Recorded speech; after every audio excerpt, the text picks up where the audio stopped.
Hello everyone, welcome on Tiny Channel. Today we're going to play a game called Pulsatio Cordis. It's a horror romance game which contains graphic depictions of violence as well as content that may be disturb a sensitive audience. It contains discussions of stitches of mental health and instability, childish, some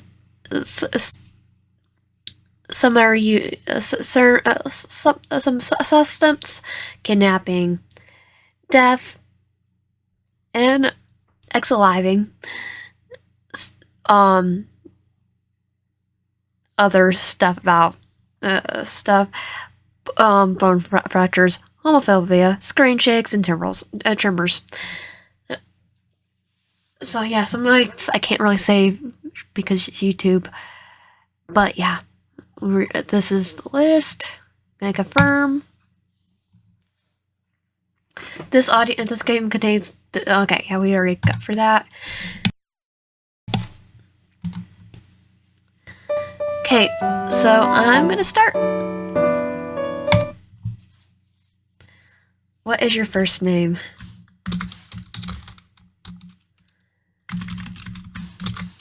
Digital. Wave. And I'm just gonna go Stark.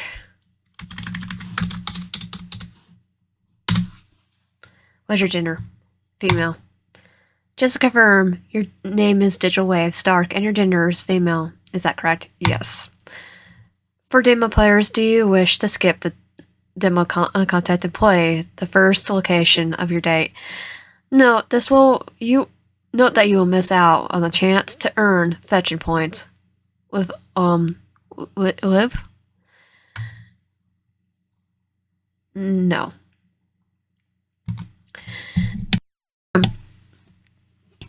Plus, I kind of want to actually experience the game because I have not played the games. I recently moved back to the town where I spent my childhood. We only been back for a few months. Oh, cherry blossoms on the screen. My parents ran into financial trouble, so we sold our house and moved back here. I can't say I'm complaining. The city has its ups and downs, and to be honest, I couldn't really get along with a lot of the kids in my old school. It feels so weird to have everything change since I was gone. Many of the shops and the buildings I used to visit as a kid are gone, torn down, or replaced.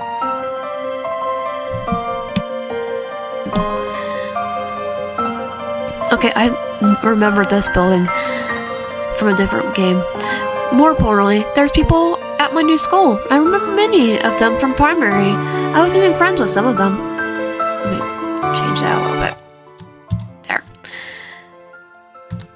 Of course, you can't leave for 8 years, come back, and then expect everyone to acknowledge that you like they would have back then. The excitement of a new student in our year probably fizzled out quickly. Soon I went from being coddled by all the popular kids to barely even existing. Or I kind of did a Buffy thing and made the popular girl hate me in the first day. So now I usually sit in the skewed corner in the school field, doing my best not to make it obvious I'm sitting alone. Sometimes I talk to someone in class and get them to let me join their friend group, but it never lasts long. Also, it feels kind of demoralizing. It's not as if I'm being outright bullied, but that almost feels better than being ignored. To be fair, being ignored, apparently, from what I read, is a form of bullying in Japan because it's social isolation. And it's even just as cruel, if not more cruel, because you're not getting the reaction that you need. I usually try to stay out of people's way, but when there's trouble, I can't help but want to I can't help but want to get involved.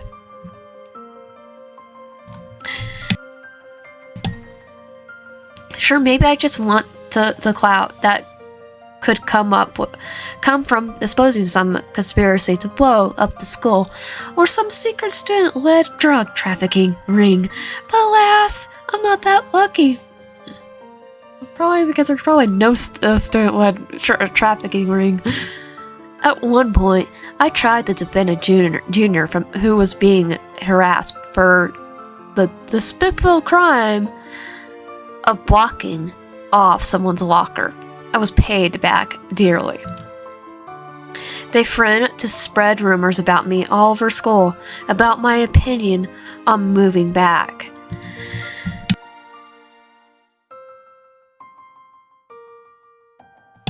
People would think I was shallow and spoiled, preferring the big city to our quiet little town. And I was called a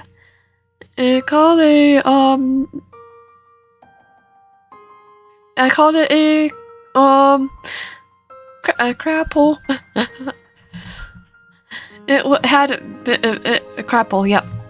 I can't say the S word, right? Well, so it's the German version. Would you to demonetize me for that? I can't even pronounce it anymore. It would have ruined my reputation. But someone saved my life. His name is Liev Latané, head boy of the school. Friendly to everyone, easygoing, polite. Everyone at the school looks up to him, and not just because of his personality. He's also like the smartest guy there, and according to a lot of people, insanely attractive. And a Yandere, right? Myself included. I mean, this is a Yandere game after all, but that's besides the point. One day, I approached him in the hallway. I felt nervous, but desperate. People targeted me, had blackmailed me into not reaching out to any facade,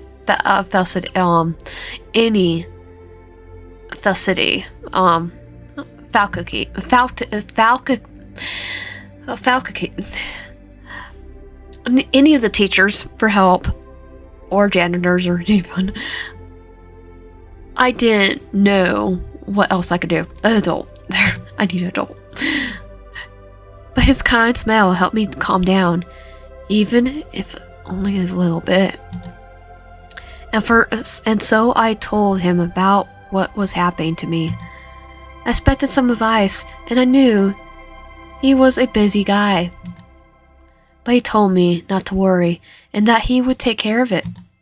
A few days later, I found out a further investigation was carried out. They discovered that the boys had been smoking on school grounds, which led to them being expelled.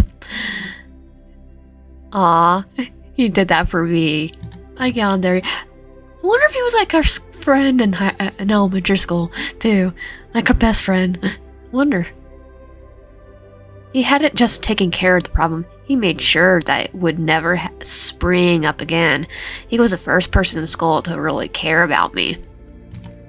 I think that must have been the day I got a crush on him. Aww. I left a letter in his locker today. It probably is going to be vain, but best to be honest with my feelings, right? If he rejects me or doesn't respond, oh well, I can cry about it over the weekend and then get over it. I'm used to that kind of treatment by now anyway. Huh? I turned my phone and saw a new message from a number I didn't recognize. Is this Digital Wave Stark?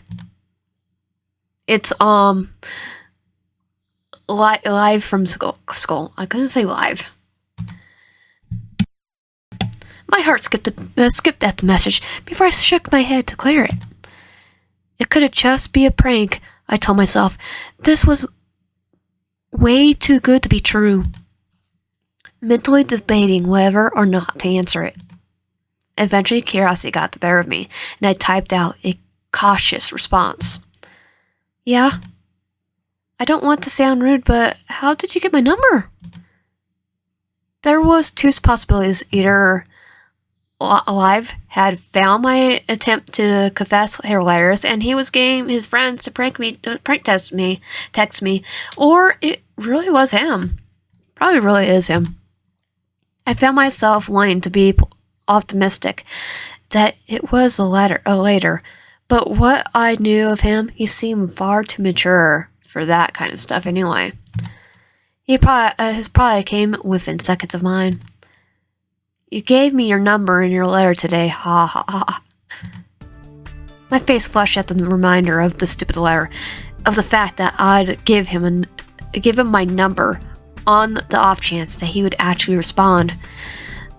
I'd been altering between severely regretting it and feeling relieved that it was off my chest, and now...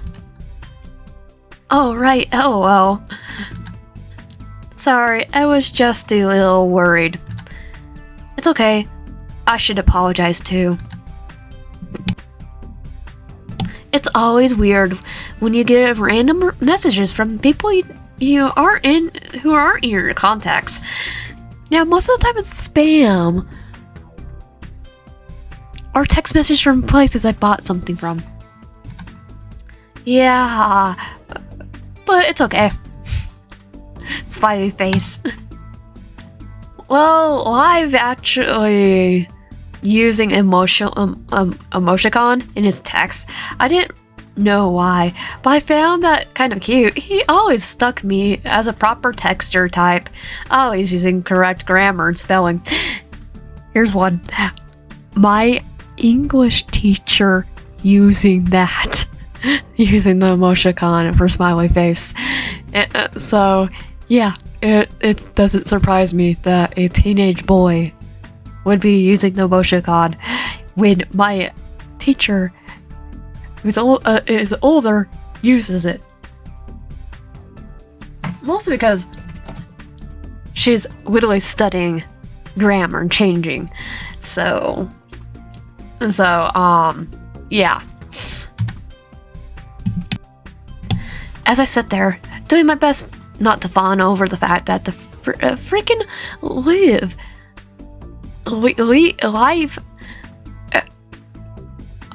was texting me, my phone pinged with another message. I'm not gonna pronounce his last name. So, are you free tomorrow? What? Was he serious? Was Liev freaking actually asking me out? Wait, but I asked first.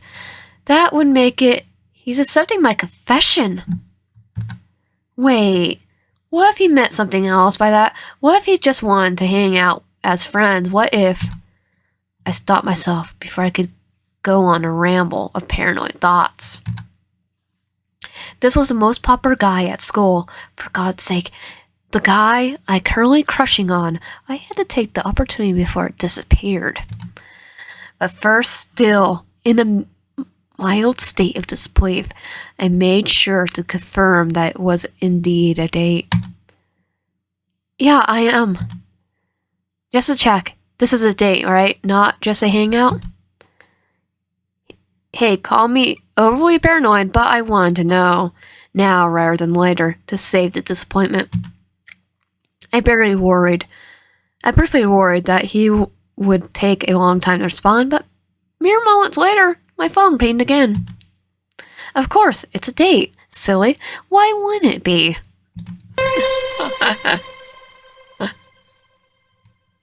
Because he's Yandere.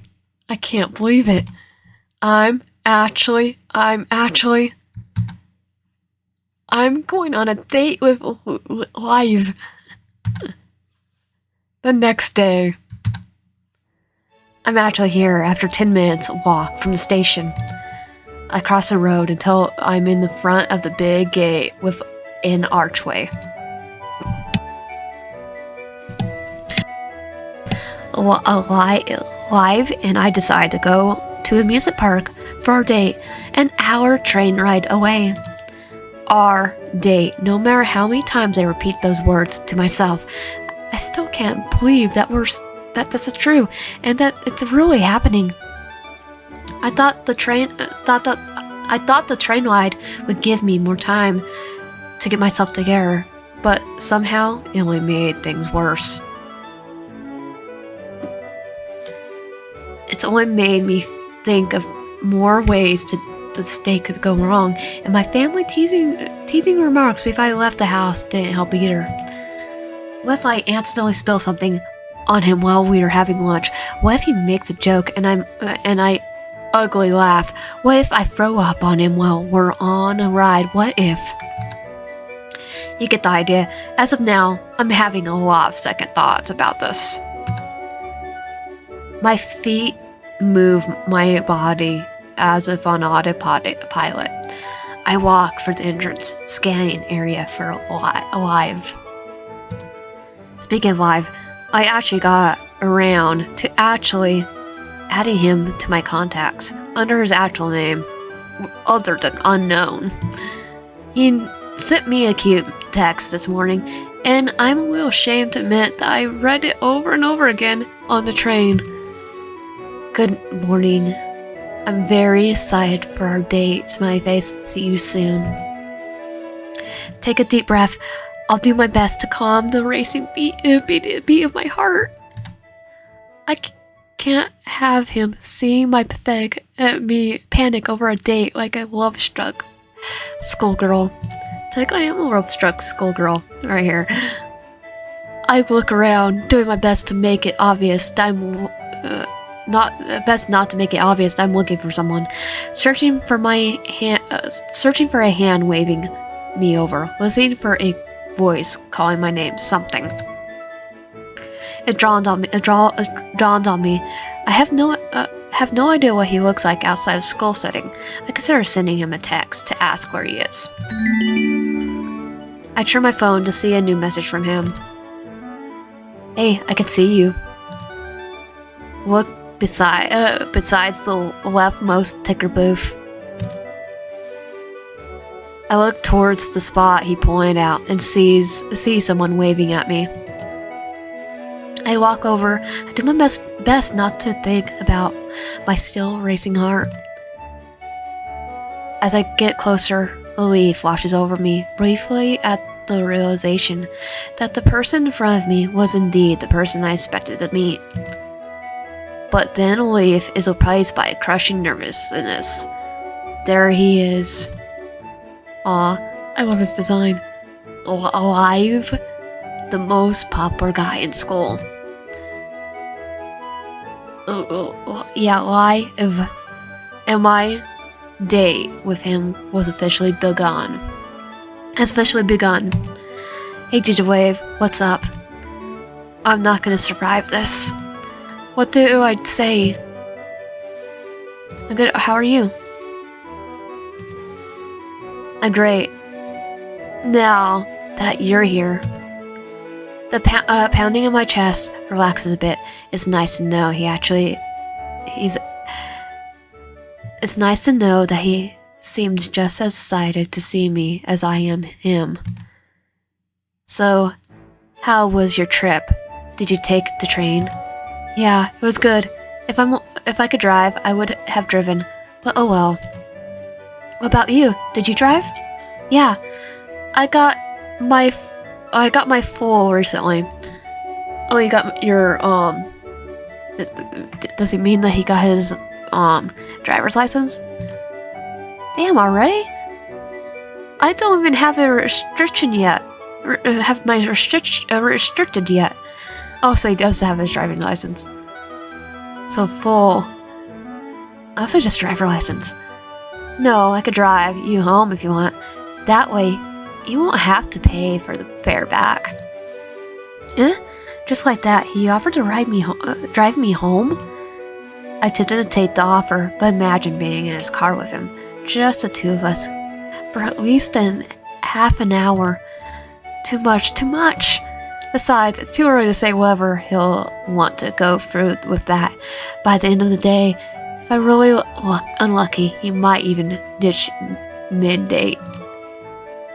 Christ, the mere thought of that brings bringing sweat to my palms.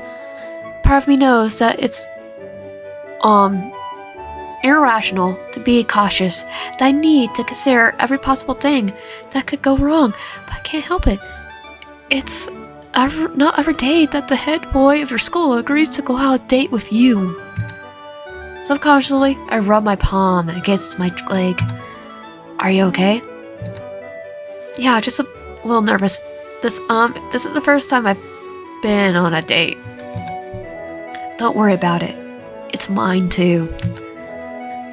It's a little surprising to hear that from someone who's so idolized by the school, even though I already know about the rumors.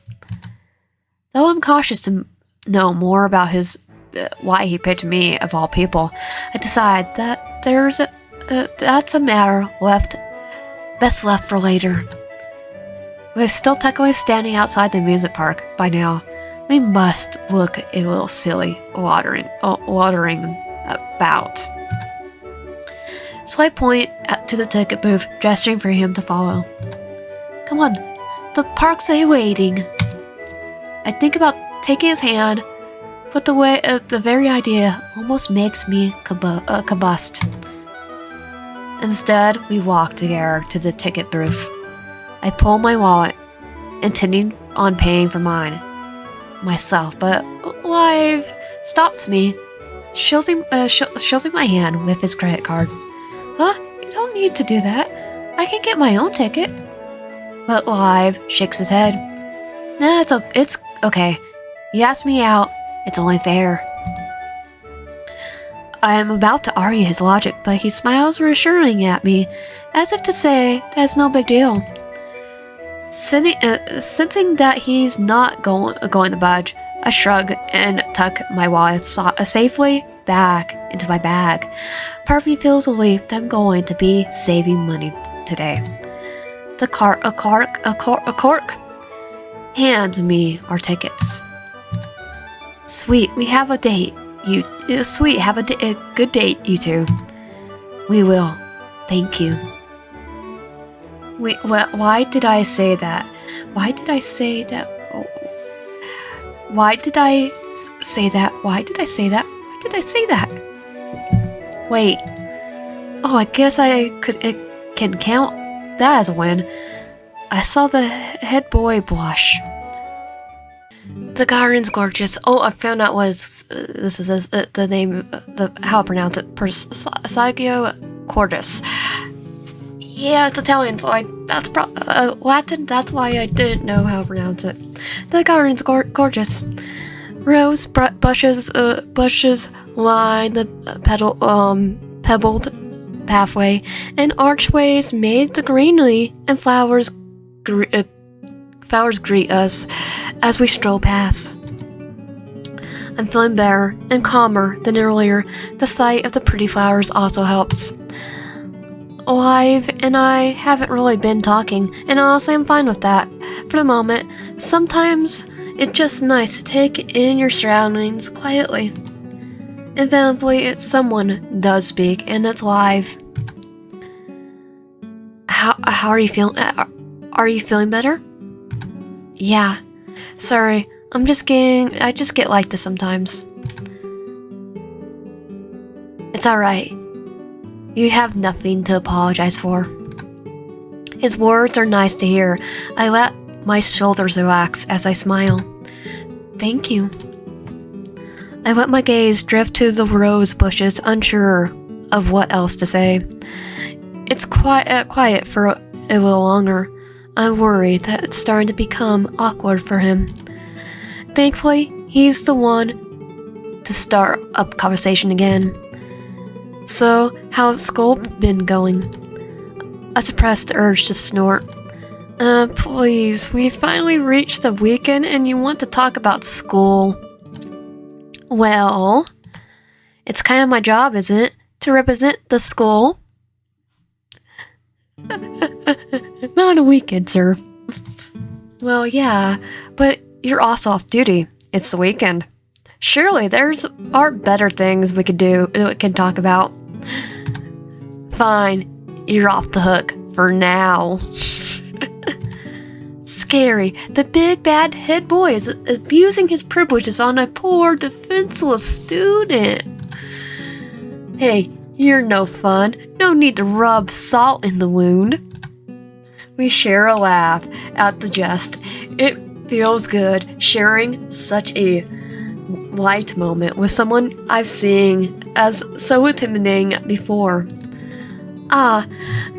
That's really nice, Digivive. I haven't laughed like that in a while. Why? It's great live. It's the great live, too high and mighty for even a little chuckle. I meant for my comment to be like teasing jab, but suddenly a sudden frown on his face makes my mouth clamped shut. I rub my forearm subconsciously. Crap, I'm sorry. Did I go too far? No, it's not that. You are right. I've been way too high-strung over the past few weeks, trying to manage everything going on. My heart sinks to my stomach. I should have known better than to assault him so casually. Well, casually, even if I meant it as a joke.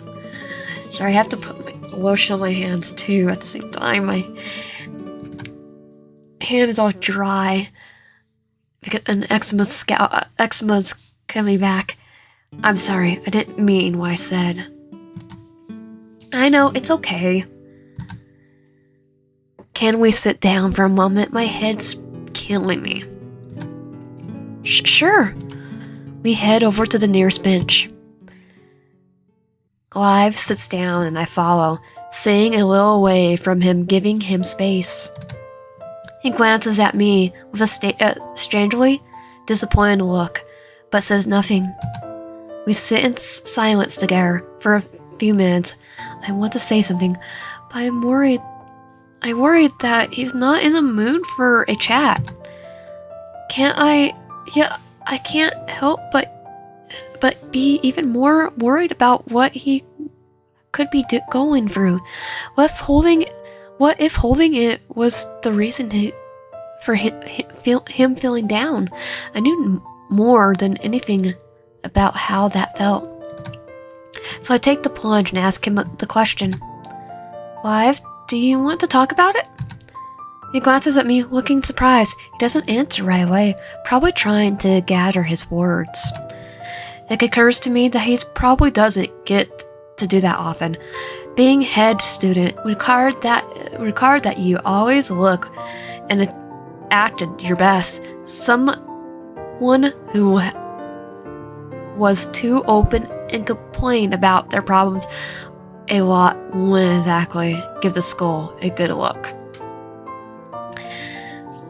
And these days we don't have head boy, head girl, so I think it's just a little stressed. I know it from Harry Potter though. A little. He sighs, defeated. Okay, maybe a lot. Of course, he's under a lot of stress. Aside from being a head boy, he was the leader of 2 clubs, the youth rep. If I were in his position, I wouldn't even be able to function under this crushing pressure. I think of what I say in response, something to keep ease his burden. I'm here to listen if you want to tell me about it. It's not guaranteed that I could help, but I feel bad about it. I also have no idea what it's like to be in the position of leadership, let alone several.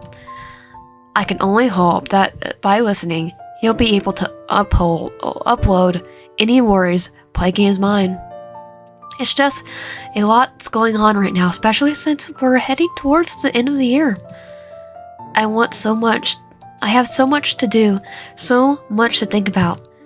We have an athletes tournament coming up soon. I've pretty much been in charge of training since the co-leader has been slacking off. Oh, so you're in an athletic club? Are you a Persona user by chance? Just saying. That'd be awesome. Like, find out he's a Persona user. There's a competition coming up for the debate team too, and we're all been training extra hard so we can take the cup home again this year. He's definitely a Persona user. And next weekend I have to meet a meeting for UN Health, UN Youth, so I have to get up early and drive a few hours to get to the venue. Definitely a Persona user, even though technically I'm the new kid. On top of studying for extra exams and applying for scholarships. It almost feels like too much. Sometimes I just want to curl up in bed and stop coming to school. I know he was stressed, but until now, I had no idea how stressed. God, my troubles seem so minuscule compared to his. His schedule must be crazy packed, and he must have foregone at least a few commitments to be able to make it today. I wonder why he made it today. Saying that as a Yandere, I actually know. I'm really sorry that you have to go through that. Have you been able to talk to anyone else about it? Friends, family? You must at least have some support system that he can count on to be able to handle so much stress. To my surprise, Liev shakes his head. The people in my student council have their own things to worry about, and I'm not really close to anyone with in my extended family. Huh? What about your parents? They haven't been much help. This is kind of the bare minimum they expect from me. So, in our words, Liev has tiger parents that encourage his overachiever behavior. How wonderful. Yeah, that's a bad parenting style. That's a little screwed up. I get that they're your parents and they only want to see you succeed, but can't they do anything to help? Maybe let you see a therapist? With Liev's parents apparently being renowned a psychologist and a lawyer, I was sure that they had to be rolling in dough. A therapist would be a small price to pay for the sake of their son's mental health. Especially when someone's a psychologist. Get free therapy right there. It's not that simple. Huh? My parents are both workaholics. They never really have time to spend with me, especially recently since they both went away on business. Okay, the situation was a little more complicated than I thought. I knew that therapy wasn't to be all and end all situation to all things, but from the stories I've read online, it was one step in the right direction. I'm sorry, I didn't mean to assume. No, it's okay. It's not exactly a situation with a single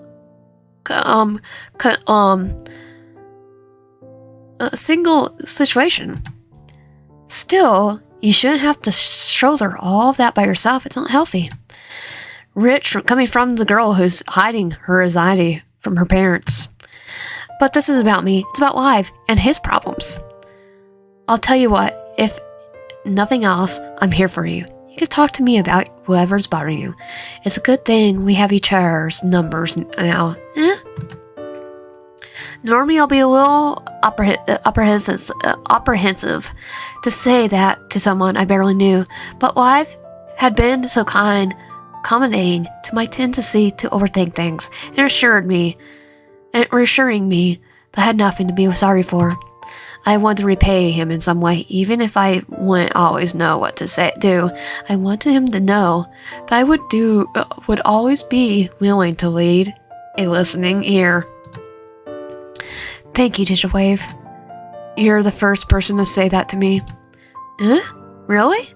Haven't any of your friends ever said that they'll be there for you? Yeah, but you're the first person to actually try to discuss my problems.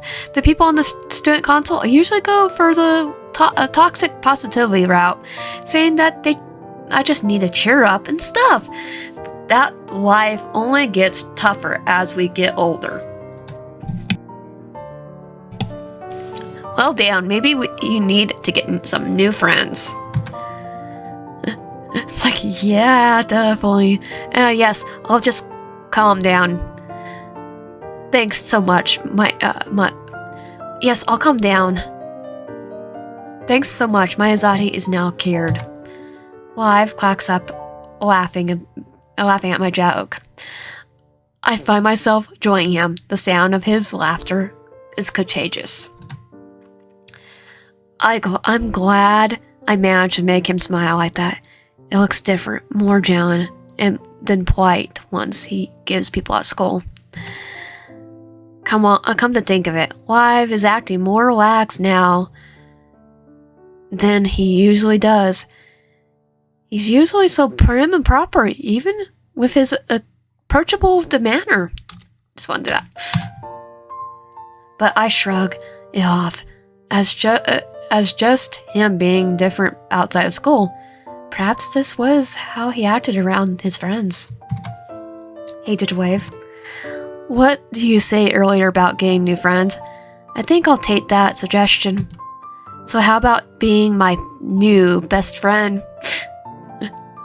Oh, I thought you was getting Yandere for me, so, okay. Still, red flags? Where's the red flags? I dumbfounded by his straightforwardness. What? Liev? The most popular guy at school wants me to be his best friend? Sign me up! A deep flush spreads across my cheeks, as if the week wasn't crazy enough already. In a span of a few days, I've gone from a nobody to becoming the first friend in our senior year to date the head boy. The first person in our senior year to date the head boy. Is that a yes? Yes, of course. But, Isn't it a little late to ask me to be your friend? I mean, we're living on a date together. A romantic one.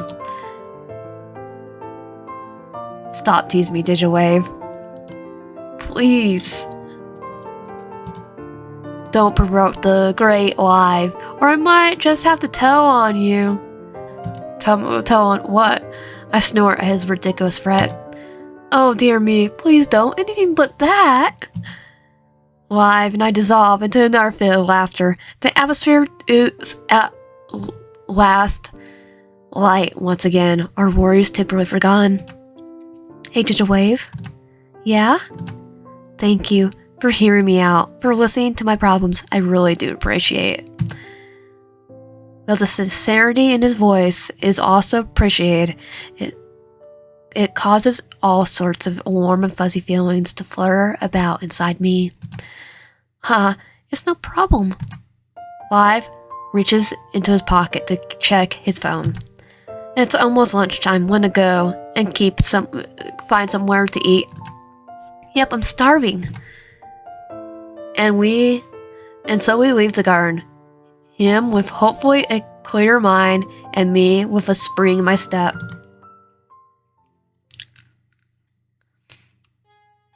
The restaurant we settled on was a quaint building that served Italian cuisine. When we stepped inside, the smell of freshly baked dough hits my nose in wonderful aroma that makes my stomach growl. Oops, pardon me. Liev merely smiles at my antics. The menu pretty much only has pizza or pasta options available, with a few yummy-looking dessert options. Hey, Digitwave. What are you going to eat? Good question. I have no idea. Just like me, huh? There's so many options. What should we do? Pizza? Pasta? Pasta.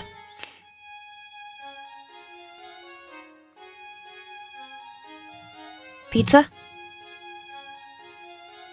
Pepperoni? I guess I'll get a pepperoni pizza. Sounds good. I'll get the same. I feel flattered that Liev is imitating me. Well, either that or he's just happened to want the same thing I did. It's the only thing I could think of that I'm like, oh yeah. Though there's a little issue of the price. I may have money left over from the week's paycheck, but knowing how they like to gorge prices at places like this, I'll cover the bill. You don't have to worry. What? Seriously, you don't have to? Why don't worry about it. Honestly, I want to treat you. I know that he probably gets a hefty allowance from his parents, but I still feel bad taking advantage of my date like this. Well,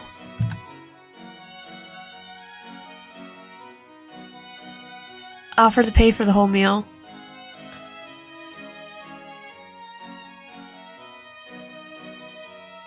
Let Liev pay. Alright. Great. As we place the ore, guilt begins to settle in the pit of my stomach. I hadn't wanted to make Liev take care of everything, but he had insisted that it was alright, so I accepted the offer. I mean, we got a fetching point for that, so that's a good sign, right? Though he seems to glow as we finish ordering and wait for someone to show us to our seats. It doesn't seem like the idea of paying for everything bothered him at all. He catches my worried gaze and flashes me a reassuring smile. A waiter soon ushers us to the table right by the windows. It gives us a nice view of outside, even if the crowd attractions and rides aren't exactly public material. We sit there in silence for a little while. I think of Liev's foregone expression from earlier when he poured out his feelings for what was probably the first time in a while. Maybe he still has those troubles on his mind. He hasn't tried to make a small talk since we ordered our food. Maybe I shouldn't have accepted his offer. I probably look like a gold digger at this point. I can't let him wallow in those thoughts. I have to distract him somehow. With those thoughts in my mind, I open my mouth to speak. Hey, are you feeling any better? A non-response. He must still be hung up from the earlier topic. I try to come up with something to say that distract him, something nice and helpful. So what are your plans after graduation? People were usually eager to talk about the post-graduation plans, right? It was a point at which they weren't obligated to follow its set path anymore. Some talk about going into their dream uni, others of taking paid apprenticeships, others taking a gap year to travel overseas. But only when the words have left my lips did I realize that maybe Liev might be the exception. With his parents' controlling nature extended beyond high school, what if I was only reminding him of how much pressure he was under? I wanted to take the words back and apologize for prying, but to my surprise, Liev actually answered. I'm going to attend university in Arkland.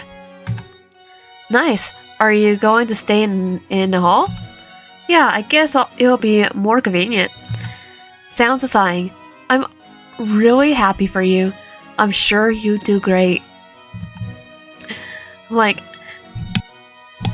like, he'll just take me with him, despite the mild pain of loneliness I feel in the idea of him leaving. I do fully mean my words. Liev had worked hard for his future.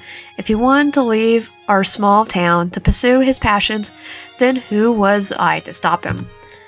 I considered cracking a joke about how short-lived our relationship had been, but decide against it. I'm not going to throw a pity party over this. Thank you.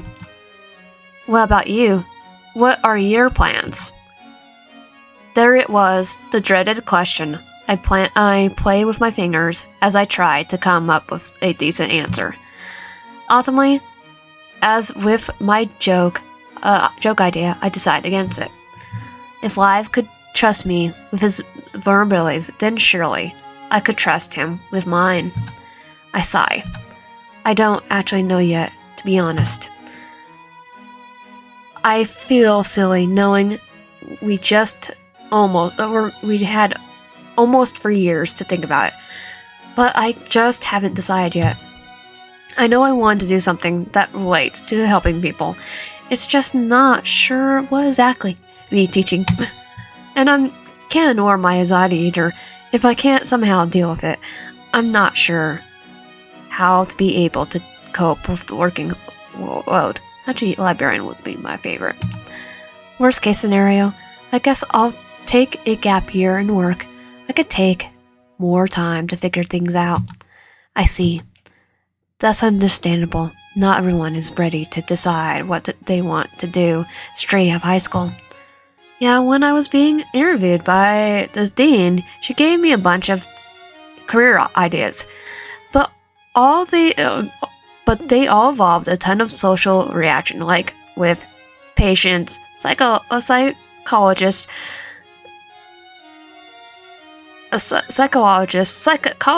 nurse, and so on. I'll choose teacher or librarian. Well, that must have been awkward. Yeah. So yeah, as of yet, I'm not really sure. Maybe I need to look into my options a little bit more. I'm sure that whatever you decide to make will be a right choice. Though not to sound biased, but if you end up going to Arcland, let me know, alright? We might see each other around. I will. That's at least a silver lining. Liev still wants to see me again, one way or another. And then our waiter approaches our table and serves our appetizers and drinks, apologizing for the long wait. I hadn't even noticed the time passing by, but I'm also glad to finally have something to eat. We have our plate of arcoini to share between the two of us with a side salad. Each ball had been sliced in half so that the filling is visible. I take a piece and take a bite. Crunchy, cheesy, warm. It hits all the right places. The rest of the half quickly disappears. Is it good? Let me try. This is delicious. Thanks for recommending it, Digital Wave. No problem. I have an aunt who brings these over sometimes. Her recipe is a bit different, but I love them too. I've been looking for a new recipe to learn, actually. Any chances I could steal it for still offer? Wait, you cook? Yeah, it's a little hobby of mine. Against my better judgment, I tried to imagine a situation where we're a couple living together in an apartment, maybe somewhere in Auckland. One weekend morning, I would wake up and head to the kitchen, still half asleep. And Liev would be at the stove cooking breakfast for the two of us. I would wrap my arms around him from behind, laying my head in his shoulder, and then he'll turn around and kiss me and say the breakfast will be ready soon. Digital wave, digital wave, digital wave. Sorry, were you saying something? I shake the fancy out of my head. How ridiculous. For one, we would never be able to afford a place in Nargland. For two, we're on our first date. Why am I already imagining us living together? Why the Yandere? Nothing. You just looked like you're spacing out. Are you okay? I'm fine. No need to worry. You were saying something about cooking being your hobby? Yes. Yes. I find it relaxing and practical. I'm in the cooking club at school, though I don't usually have time to go to the meetings. But enough about me. What about you? What do you like to do outside of school? Well, visual novels, that for one. Here we go again. Man, I hate these questions like this. Alright, let me think. I guess I like Though my voice sometimes shakes from nerves, I find it surprisingly easy to talk to Liev. He listens to everything I say attentively, occasionally making insightful comments about the subjects I bring up. Though I bring up the fact that I play piano, something flashes in his eyes, but he merely smiles and says that he still thinks that it's a pretty instrument. It wouldn't surprise me if he was learning it. He just seems like a classy guy. When I finally finish rambling, Liev grins, amazed. I never knew you had so many interests. I can't believe we didn't go on a date sooner. Does he really think that highly of me? Friends to burn up in my cheeks again. A blush. Blush. Thank you. Sorry for talking about myself for so long. Don't apologize. I really like listening to you. I do my best to hide just how much that small comment is affecting me. This is the first time someone at school has said that to me, and it's the head boy of all people. So what about you? What do you like to do in your free time? Oh, I'm nothing special. Oh, come on. Head boy is nothing special. You heard what pretty much all of the senior year things about you, right? I've told you about myself. I want to know more about you too. Alright, ask me anything you want. Now's my chance. Do you have any siblings? Do you have any pets? Where are you from? Favorite food? Why did you pick me? Do you have any siblings?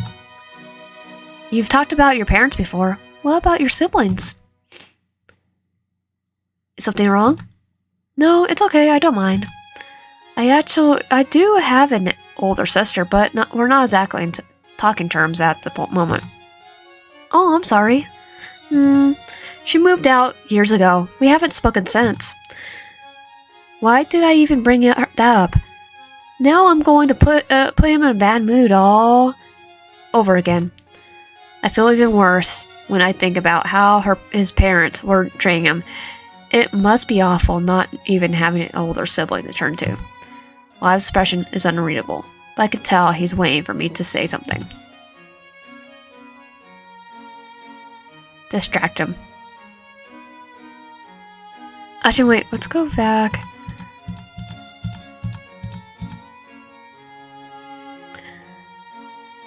Let's go with, you got any pets? Not at the moment, but I did have a cat when I was younger. What was it? What was their name? His name was, Tais Bokia? It's Ukrainian. It's Ukrainian for a little onion. My mom always called him Onion.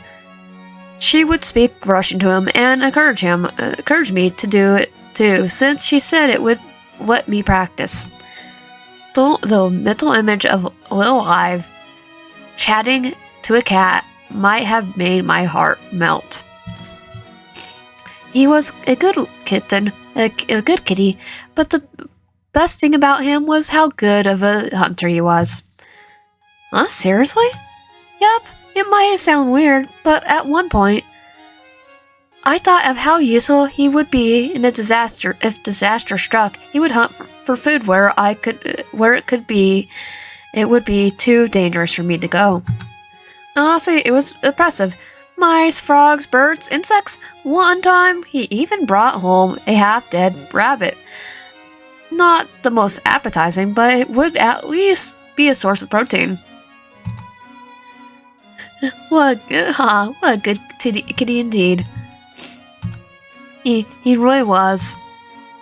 So, what about you, Digital Wave? We can't really afford to get one at the moment. What a shame. But if you could have one, what would it be? What do you want?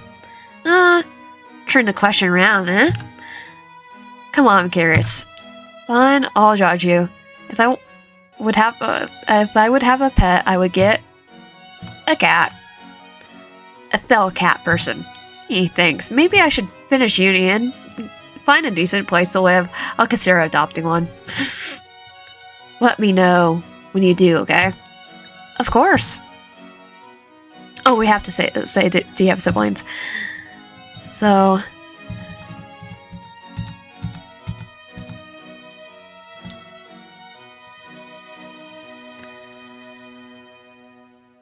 distract him. I got a sibling too, a little brother. I wonder if Liev might find it insensitive for me to mention my own sibling just like that, but to my surprise, he looks at me curiosity. Really? What year is he in? Year 9.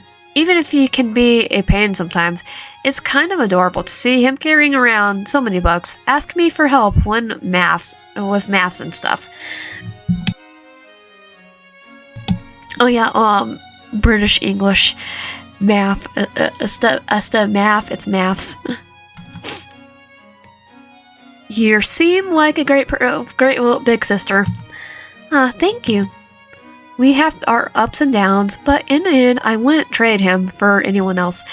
What's funny is I do have British spellings that are stuck in my head instead of American. Color for one. That's good. I'm glad that at least you and your brother get along well. I hope that I made him feel better and not just giving him a cruel reminder of what he doesn't have. Where are you from? So I hope you don't, this doesn't come off as weird, but I heard rumors around school about you being from somewhere in Europe. That you're half so and half so Electra? Is that true? Were you born in New Zealand? I was, why is that even a topic at school? Because gossip.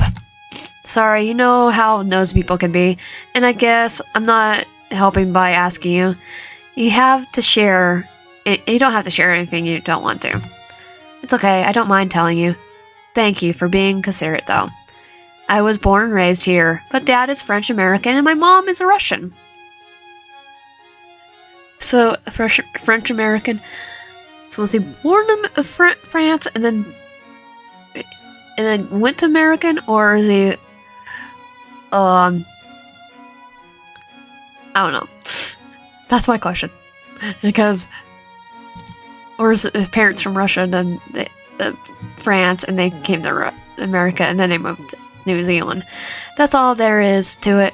I don't see why people want to know about that stuff so badly. Yes, sorry for asking for a personal question. Such a personal question. I was just curious. No worries, don't mind if you're the one asking. Are you fluent in French or Russian?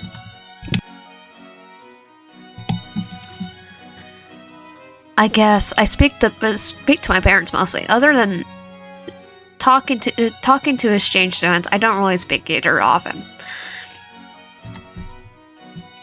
So at least he knows French.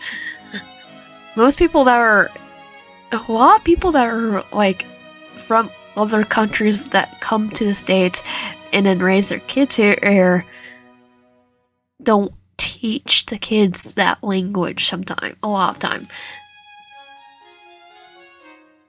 That's really cool though. I wish I could have time to learn in their language. I know quite a few people that's the way that actually happened too. I'm barely even fluent in my own. Don't say that. You're a good speaker, Teacher Wave. But if you want, I don't mind teaching you. Do you think that could be a fun idea for a date? Sounds great. Are you sure though? I don't want to mess up your schedule. Of course, I always make time for you. Aww. I already know he's a Yandere, but that's a slot. Aww. How is Liev so good at saying things that make me feel warm inside? Okay. Favorite food? I guess it's pepperoni pizza. You guess? He says exactly what I ordered for lunch. Speaking of which, it's taking an awfully long time. The waiter had already apologized for a delay earlier. What could have happened to cause another one? Sorry, it's not really something I've given much thought about. I just said that because it was the first thing that came to my mind. Nah, I get it. Sorry as well. What kind of questions?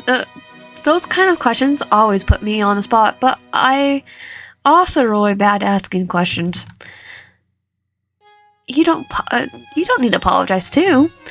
But yeah, those questions are deceptively simple, yet the moment you have to answer them, your brain just blanks. I'll go say it, takoyaki. Exactly. It's kind of flattering that the first thing that came to his mind was something I like too. Maybe it might not be that deep.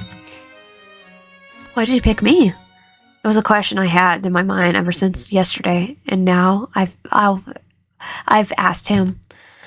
My mind races with 100 possibilities, most of them nonsensical, some straight out of a teen romance novel. Me going Yandere because it's a Yandere game. But none of them can even begin to ease anxiety building up with me at the question I finally said out loud. Still, I want to know. I need to know. Did you wave? Why do you even need to ask? It's obvious. You're kind and brave, empathetic and considerate. Why would I fall for you? That's not what I mean.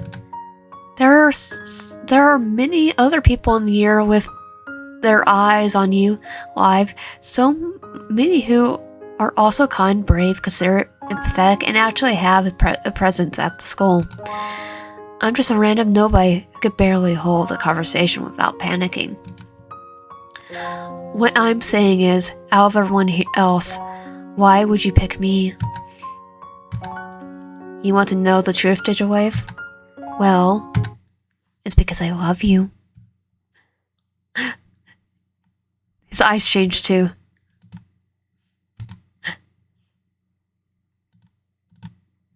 Because I love you. You're the one. You're the only one for me. You always have been. Everyone else could burn in hell. What? Am I whistling?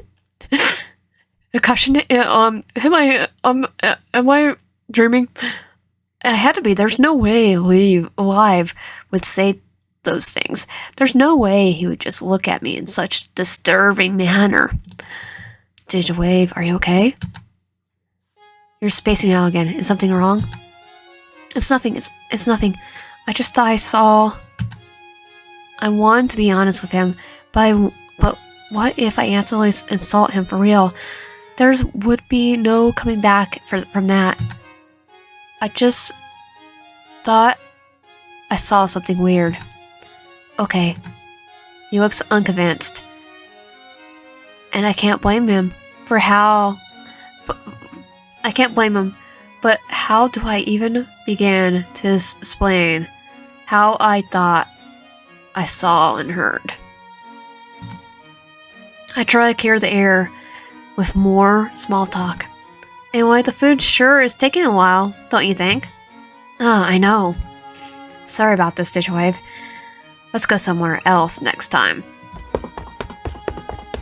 As I'm about to tell him that there's no need to apologize, the waiter from earlier practically dashes to our table, setting down a tray of dishes. I'm so sorry for the delay again. There's a huge problem in the kitchen, and we only just managed to resolve it. There's a free pack of garlic sticks, garlic bread for your troubles. I hope you still enjoy the food. No, it's okay. We get it.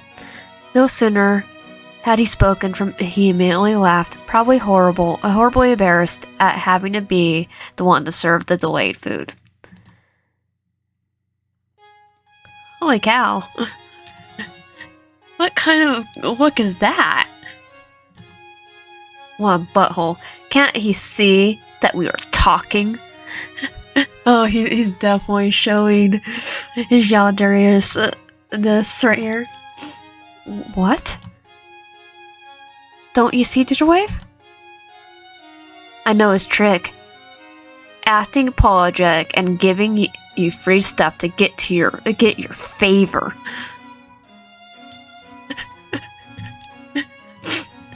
He's definitely showing his possessive Yandere side now, but he's the waiter. He has to act like that since we're customers. I know this. You have to be nice to the customers. I don't care. Sir, you really have to be nice to the customers. There's a glint in his eye when he looked at you. He was going in to steal your attention away. I know it.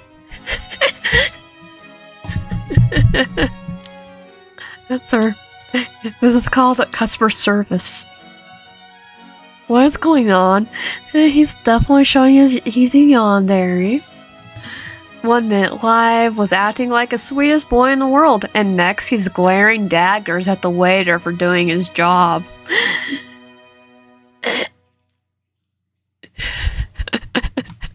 Liev.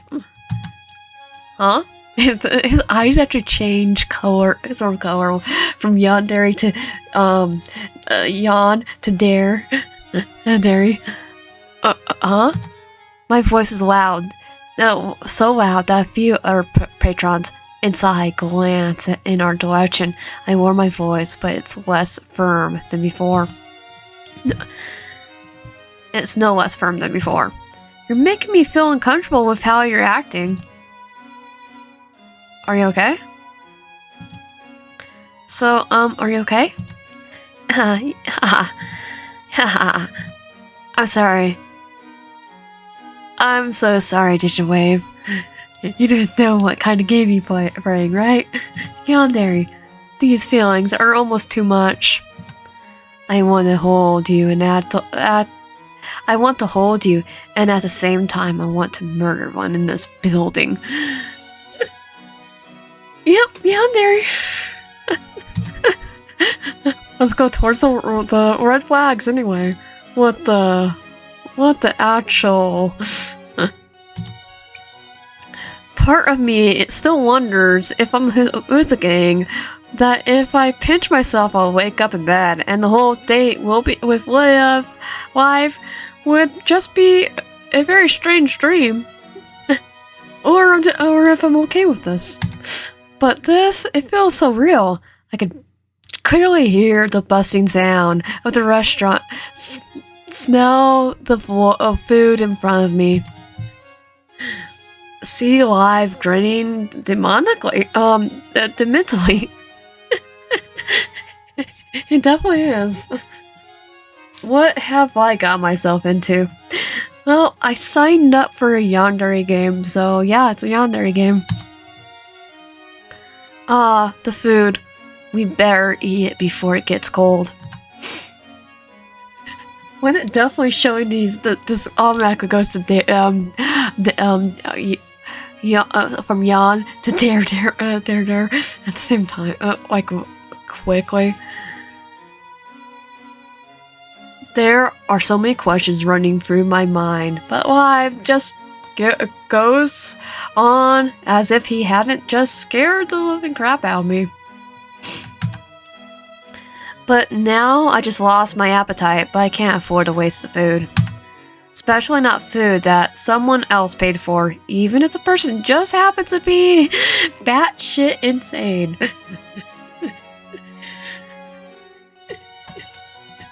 I will say that one. Alright then. He escaped from Arkham Asylum. Good, maybe I can ask him questions while we're eating. Play it off as me wanting to know more about him. If he escaped Arkham. Hey, Liev. Yeah, Digitwave? I never get tired of saying your name. I might have been trying to sound romantic, but his words only send a chill down my spine. Is it alright if I ask you some more questions? I always want to know more about you. Digitwave, you're so sweet. Of course, ask me anything you want. Did you escape Arkham Asylum? Okay, I just was just wondering what exactly happened to those guys who were harassing me. How did the school figure out that they smoked? Wave, you shouldn't concern yourself with that anymore. I'm not concerned, just curious. I want to know what evidence they found. Ah, you're so smart, Wave. You want to know the truth, don't you? That they didn't? Crap, he saw right through me. But I can't act scared. So I just nod. The truth is, I forged it. Of course. So he got people expelled over a lie. It was easy. All I had to do was bribe them into holding on to a pack of cigarettes. From there, it was simple of reporting them to the dean. Apparently the fools can't even keep their word. The dean found used cigarette butts in their lockers. And then they were gone, just like that. So they did smoke it. Can't have a bunch of smokers tarnishing the school's reputation, can we? How did she not expect you? She could never expect the righteous head boy who had reported them in the first place. Not too sure. Why? Why go so far? Because it was all for you. I would do anything for you, Wave. Anything. Had you asked, I would have slaughtered them like they deserved. Okay, yeah. It's like, okay. How can you say that? They might have been horrible, but they're still people. You understand the meaning of what you're saying, right? Oh, I understand perfectly well. But I don't care about them. They're insignificant to me. You can't see the situation from my point of view. These are real people with their own lives, their own families. It's horrifying to imagine them being the reason for someone losing their child or sibling. I mean, even in a game setting, it's still horrible. In reality, what if, except for, I will say, and your boyfriend, I choose Lucy because, she smokes pot, marijuana, or whatever you call it, or smokes something that I'm allergic to severely. So yeah, I let him kill her. Sadly, I don't hate her as a person, but my asthmatic brain goes, well, she's the worst of them. What if that had been your friend? It's the same difference. I would kill them for you too. It makes them suffer for it. You would kill your own friends for me? They're not really my friends. They're just high status shields. If I'm nice to them, they'll shut down anything bad others might say about me. Mean people can trust me, and thus be useful to me. Okay, everything I've just known about Liev is crumbling to dust. And realizing he did, in fact, escape Arkham Asylum. Joker's missing a roommate. Was this who Liev truly was all along, hiding behind a handsome face and a kind smile? Wave, are you scared of me? No, not really. Who wouldn't be? Wait, what do I not really, not really. I've seen far worse. I've probably seen far worse. This is who I really am. I can't hide it from you anymore. I've actually read far worse too. From actual novels. Do you hate me? Do you think I'm a monster? That's not. I would report him to the police. He just given me details, a detailed confession of an actual crime, not to mention his current demeanor. Nah. But given how easily he's been able to fool the dean, I doubt that that's even an option. Speaking of his demeanor, how do I know that I'll live to tell the tale? I don't doubt that he's capable of murder, given how intelligent he is. At the same time, he seems insisting that he would do anything for me. Why would he be willing to go so far? Because of Yandere, unless he plans to using me too. All at once, everything is too much. My heart pounds against my ribcage, and sweat pulls on my palms.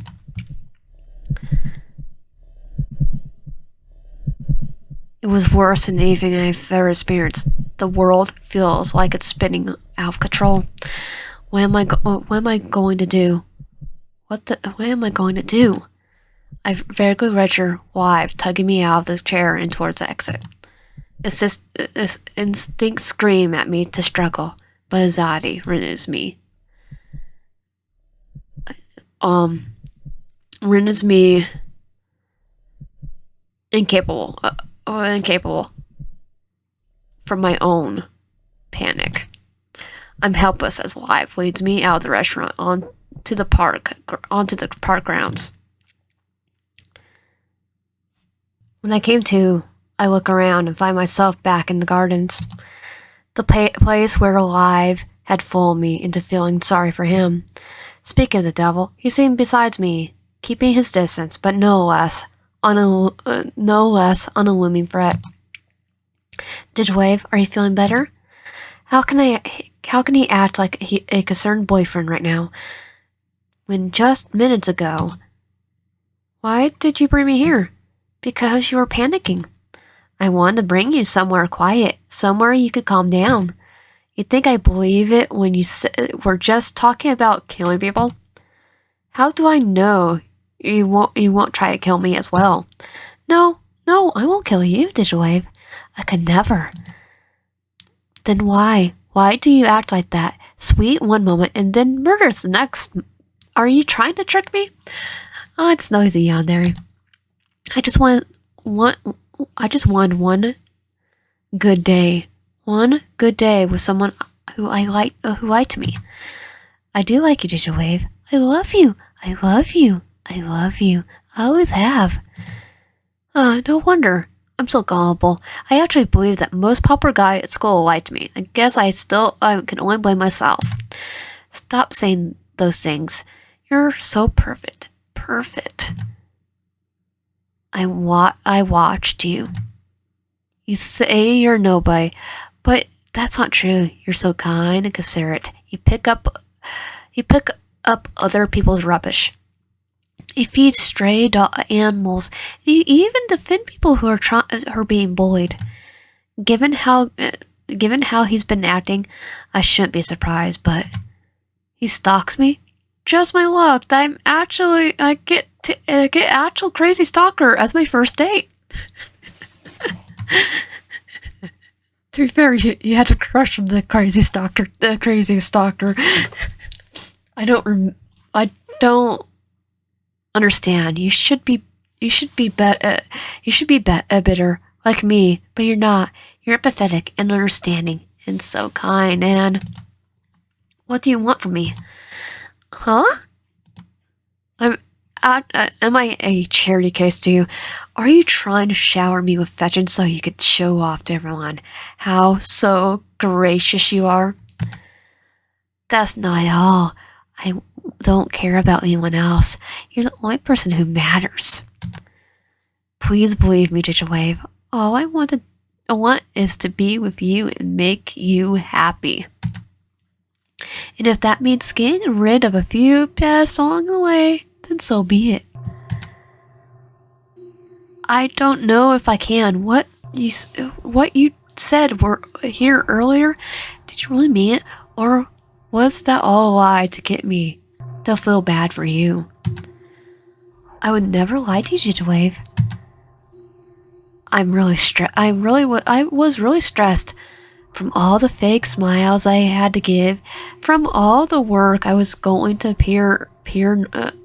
from all the work I was doing to appear normal. If you hadn't asked me out, I probably would have killed those guys anyway. There's no more denying it. Life really is that unstable. Like, what was my first clue? What was my first clue? I have to think of something. A way to get out of here. It's subtle to seduce him. Something. I had originally thought of continuing to date him until he slipped up and gave me infallible evidence, and then I could report him to the police and prevent him from harming anyone else. With how easily he's seen from my ruse, would that actually work? Yeah, let's still date him. Let's date crazy. And I also can't deny his feelings. No one would be that persistently affectionate if they were trying to fool someone. Or they're just acting. They could still act. And no one would go so far as expulsion and threats of murder. It would have been kind of nice for him to be so devoted had he been a normal guy, but alas, I'm not that lucky. I mean, I joke about have dark humor, but so yeah, someone joking about murder isn't far off. I've actually had her that did joke about that stuff. To be fair, we all joked about it together, so in that case, there must have been a way to help him, or at least to find him some help. I just have to get through the rest of the date. If I end it now, he might assume the worst. I also have to watch what I say and do. One wrong move and Liev might stab the next person's glance in my direction. Or we get crazy to love me even more, so... Okay. I think I calmed down now. Let's go do something. We're still on a date after all. Hold on. You didn't answer my question earlier. Which one? This wave. Do you think I'm a monster? No, of course not. If I answer honestly, he might definitely take it the wrong way. But if I lie, he might see through it. So what should I do?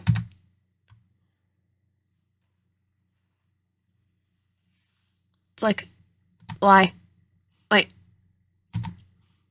Be honest with him. I guess I should be honest with him. Liev, the way you're acting is really concerning. I hate to say it, but you're not acting well. You're acting like a Yandere. Take the Snickers. I knew it. I'm a monster. I knew it. Let me explain. You're not a monster, but I do have a request. A request? Don't talk about murder so casually. Please, even if you're doing it for me. I mean, there's a time and a place for jokes like that, but not here. It ruins the mood, you know. It's scary. And police officer might hear it, too.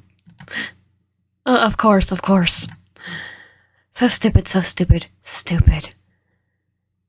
So, I'm so stupid. Of course, I'll scare you, of course. Liev.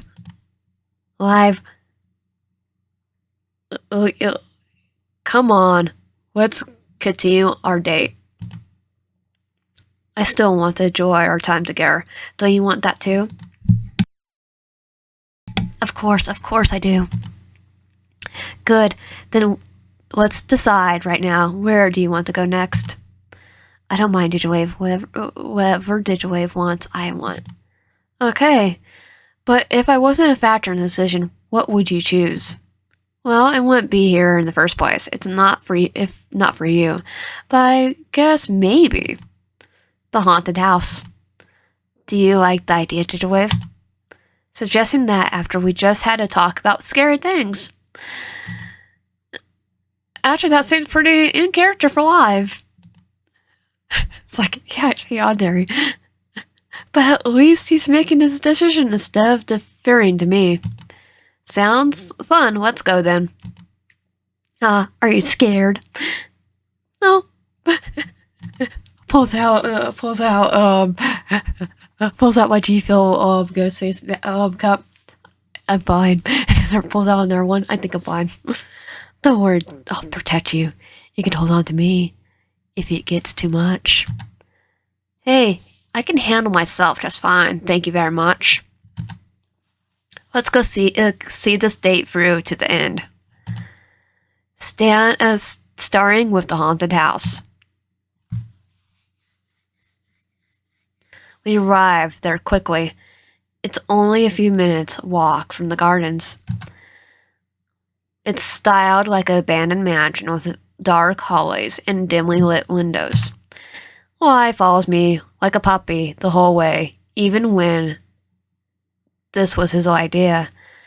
He seems to find something weird, a weird joy in trailing behind me. Before I have found it, it's kind of cute. Now it's unsettling. Definitely. No offense, but do you have to do that? You know you could walk beside me. There's enough space. It's okay. I just want to make sure that nothing can sneak up on you from behind. Or in you. I guess that's a good point, but doesn't that leave us vulnerable to things in front of us? Oh, of course. You're so observant, Digital Wave. Don't worry, I'll protect you from the scary stuff. Liev strides over to stand in front of me. No more than a step away. He's so close I could have taken his arm, but the lingering unease of what happened earlier keeps me from doing so. As if reading my mind, Liev holds out his arm violently. Hold on to me. I don't mind, really. That's alright, I'll be fine. Liev pouts, whispering something under his breath. Unfortunately, I'm close enough to hear what it is. No need to be shy. But it's okay. The offer's always open, though. Thanks. Yeah, thanks. Probably an offer I'm not gonna take because of red flags, but, in real life, but reality, in these games, let's go for the red flags. Let's see what happens. Well, I always avoid haunted houses. There are scarier things out there. Like the guy in front of me. Yeah. That, you could say that again. Even if he doesn't mean to scare me, I still can't bring myself to trust him. The best thing to do now is to keep my distance and hope that things won't go badly.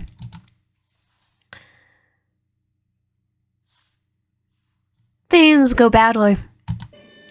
Why did I agree to this? I knew that I don't cope well with these kinds of places. I mean, I'll be going, oh, this guy's scarier. I think I can handle it. Yeah. Looks, yeah, this is still scarier. He's still scarier. We already been jumped by a withered butler and a ghost maid popping out of the doors.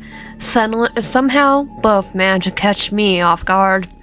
Me still drinking out of the ghost face cup. It's like, that seems scarier. And by that, I mean scare me. Scare me. Scare me to death. At least Liev is dealing with the jump scare as well. In fact, he doesn't appear to react to them at all. Well, because he's the scariest thing in the room. Because he's Yandere after all. Just stares each down with an impressive expression. Man, how are you doing that? Doing what? Being so calm. I mean, you haven't made a single sound this whole time. I'm not sure how I'm supposed to react, to be honest. It's all fake anyway.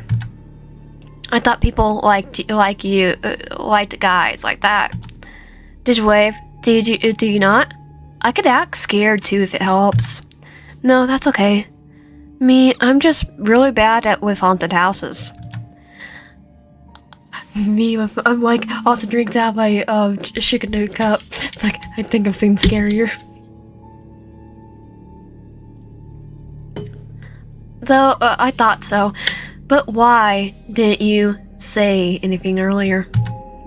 And because I wanted to try something new. Come on, I'm a grown up now. You don't have to worry too much. Not to mention, not the most outright reasoning, but at least Liev doesn't press for. Okay, if it gets too much, let me know. Sure, thanks. We keep walking towards the end of the hallway, pass by more closed doors. Anticipation builds up from one of them to burst open and for something to jump at me. Still, it's fine, but there's nothing. How boring. Try leaving. Me, it's like, give me scarier stuff. It's quiet. Too quiet. Far too quiet. There's something gonna happen. We reached some kind of cellar now, and nothing has tried to scare us, even since we left the hallway. I should have calmed down after having some respite, but the complete silence combined with my unease does nothing to help. I mean, complete silence after being scared is probably a little more scarier. Liev is empathetic to the situation, as ever, though he stays close out of concern. At least I hope that's why. Who knows? He's kind of a psychopath.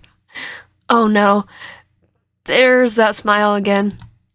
You know, when we're this close together, I could feel it. I could feel your body heat right against me. It's addicting. So addicting, I want to breathe. I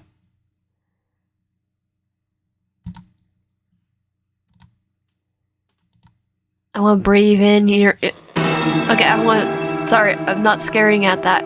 It's addicting. So addicting, I want to breathe you in and bathe in your scent forever and ever and... Boo.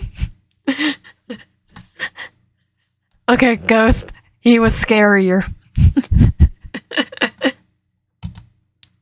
Ah! Me. Drinks out Ghost the Ghost face cup. I've seen scarier.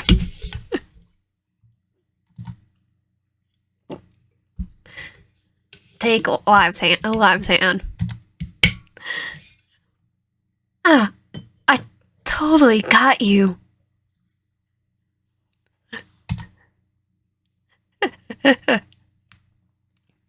Are you okay? You're pale as a ghost. Wait.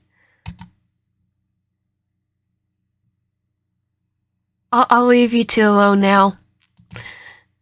I'm going for the red flags. I had to. Are you okay, Digital? What? You're actually... What is it to say? I clung tighter to his hand, averting my eyes, letting my actions speak for themselves. Oh. Yeah, he's happy now. I always wanted this to happen, but now that it's really come true. Yeah, he's happy. Digitwave, please do come closer. I won't bite. Not giving me the chance to respond, he uses my death grip to pull me so my head rests against his chest. His scent is scent of light cologne and freshly washed laundry is much stronger here. In our circumstances, it would be comforting. Me coughing up a lung because I smelled the cologne. Still, as he wraps his arms around me, I stroke my back in a comforting motion, holding me like a normal boyfriend would. His closeness calms my racing heartbeat. Hey, feeling better? You stop shaking. I nod, letting my head sink against his warmth. That's good. I'm glad. So glad.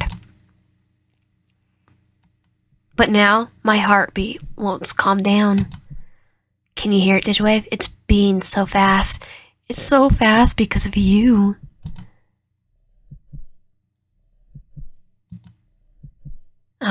I could stay here forever holding you. You. And I really thought you would hate me after what happened earlier. I've been compromising my feelings for him ever since that revelation, but despite everything, I can't find myself to truly hate him. Because I like the crazy. Deep inside, I could only see Liev as someone who deeply struggles with an intense obsession. In a way, he liked me, obsessing over how I look in front of others, being paranoid over things normal people wouldn't even bat an eye over. Does that make me stupid? Maybe, but all the same. Is there some way I can help him? Try to fix him? No. Liev, you know I don't actually hate you, right? I'm glad. I'm so glad to hear that. I love you, Digitwave. I can't express that enough. My world is so much brighter with you. Is he saying that from his heart, or is it coming from his obsession, or both? And why am I pondering the stuff in the middle of a haunted house? Sure, it's a porn, but this is something I rarely ask him in broad daylight. I pry myself out of his arms. He looks at me as if he's been snapped out of a deep trance. Let's keep going. We should be close to the end. He pouts cute enough to almost make me forget the kind of person he really is. All right, if we really have to. To my surprise, being scared so badly meant that the rest of the journey wasn't as terrifying. Some of the pop-ups still made me jump, but at least I managed to keep myself from screaming again. Still seemingly floating on cloud 9, Liev kept hold of my hand the whole way, pace relaxed as we were just taking a leisurely stroll. Did you enjoy that, Digitwave? To be very honest, I did not. I never want to go to a haunted house again. That's alright. We don't have to anymore. Especially not with that stupid girl around. What about you? It was fine. I don't usually care for the things like this. Didn't he suggest it in the first place? Saying that he probably stalks me, he probably knew I was a scaredy cat. I was just happy it brought us closer together. In a real sense, I would at least like that for I would at least like for that to happen again. Come to think of it, he seems strangely apathetic to a lot of things that do not involve me. Though he is in charge of all the clubs. Before I can ask him to elaborate, Liev speaks again. Anyway, it's your turn to decide. Where do you want to go next? Well, after such a harrowing experience, I just wanted to be far away from the places possible. That gives me an idea. What about the arcade? The place would have a minimum fear factor, which would come with the bonus of not triggering my or Liev's paranorma. That was the most important part. That sounds fun. Alright, we can't waste any more time. Here, let's go. He tugs my hand and I follow him out the door without hesitation. The sunny amusement park is a welcome sight after spending so much time in the closed, dark space. Liev is still in an upbeat mood, humming a strangely familiar tune as he swings our linked hands back and forth. I could never really get used to him getting so happy, just being around me. It's a stark contrast to how I was usually treated at school. Guess it's nice. I just wish he didn't have to take it so far. Digitwave, what game should we play? As long as it's not horror-themed, I'm down for anything. I'm playing a horror game right now, so I don't think that matters to me, of course. But do you have anything particular in mind? Well, there's a claw machine game I kind of like. They have some nice prizes. What kinds? Mostly just stuffed animals and candy. The stuffed animals are usually really cute, though I have a couple at home. I have a few too. I have a Batman, I have a Beetlejuice, and a Donatello from a claw machine. Right, wait, what are you saying? What are you saying? It sounds like I sound like a little kid. Anyway, they have other games as well, if you like those better. Me, I like the claw machine. It doesn't matter. You like it, right? So, let's go ahead and play it. Wait, so you don't mind that I still... Of course, anything Digitwave likes is more than enough for me. Oh, okay then. I joked that Peter Flush probably hates them all. It's still silly for me to be worried about his opinion, isn't it? He never exactly expressed disapproval, except for when I'm being self-depicting still. And speaking of things someone likes, so what do you usually do after school? I asked him something similar at lunch, but he brushed it aside. This time, I wouldn't let it go so easily. Stalking. I guess the usual things, studying, maybe some revision if there's a test coming up. Anything else? Like something unrelated to school? Stalking. Is there anything else a student should be doing? I mean, what do you like to do besides that stuff? Stalking. He stares at me for so long that I wonder if I offended him somehow. Did I say something? There's one thing. I recently started learning piano. Oh, I thought it was gonna be stalking. So my irking at the restaurant had been true, but what could have made him want to learn it, I wonder. Oh, really? Yes. He played a beautiful song in the music room the other day. It was a little difficult, but I managed to find out a line. Oh, it's because of me. And just when I thought that he actually became interested in something other than me. Even worse, the tune he's been humming had sounded awfully similar to the song I've been practicing. That's thank you? Something else, have you listened to any good music lately? I don't listen to music. Okay, out. Me listening to 2-minute notice on repeat. What about shows? I don't watch anything. So no Supernatural, no Buffy the Vampire Slayer. You're gonna miss all my references. Books.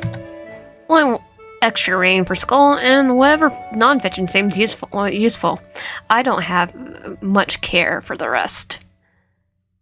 Sir, reading is essential. Maybe he's just not into pop culture. Still, it's more than a little unsettling to hear him answer that. Do you have anything else? Do you do anything else with your friends? I mean, what friends does he have? I would say that I'm busy. It's a good enough excuse. You don't go out at all?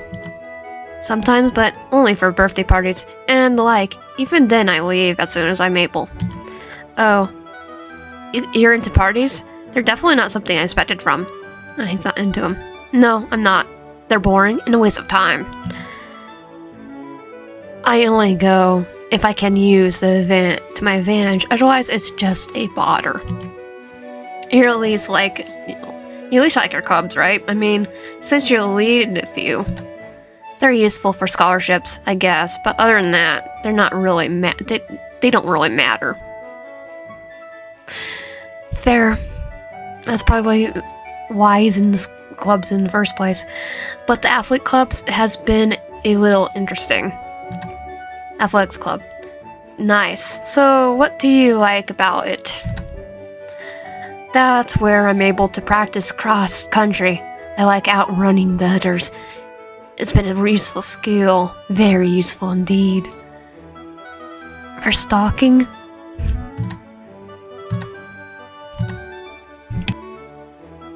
I'm so happy that you want to know more about me, Digital Life. That's not important. On the contrary, I want to know more about you. The things you like, the thoughts you have, everything. That's why I started watching you. At first, I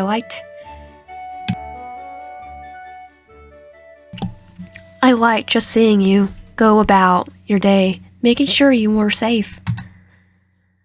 But there came a point where it wasn't enough to be near you anymore. Just now, I want to be totally surrounded by you. If I could see into your mind, know every single thing there is to know, stay with you forever and ever and ever, then I think would make me the happiest person in the world. Oh, yep, his eyes went to the yawn mode. But that won't work, in my opinion. It's not really a relationship. Remember, you talked to me about your problems? I could do the same for you, right? Liev glazed silently at me for a few seconds, considering the question, then nod slowly. Yes. If you want to know more about me, you could ask, okay? But I also want to be able to ask you things. That's fine with you, right? Oh, of course, I understand. See? This is why I love you so much, Digital Life. You show me all sorts of new perspectives. Anyway, this has been a lovely chat, but we should get a move on.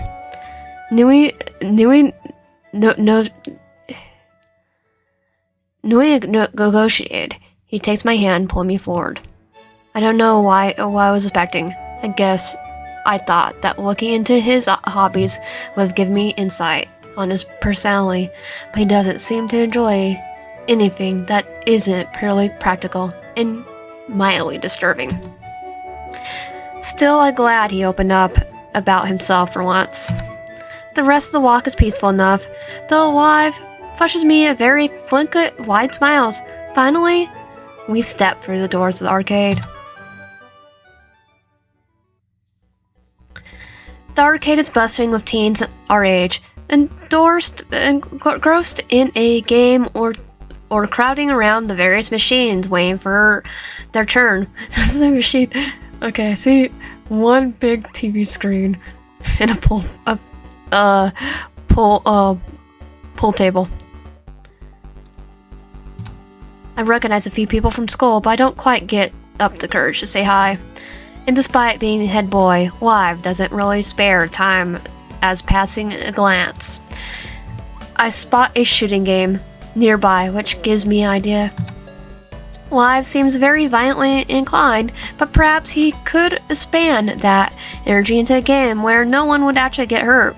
It might calm him down for a while. Or make him more violent. Maybe it would relieve some stress from school, huh? If the school is the reason why he's like that. It's like, no, that might give him ideas.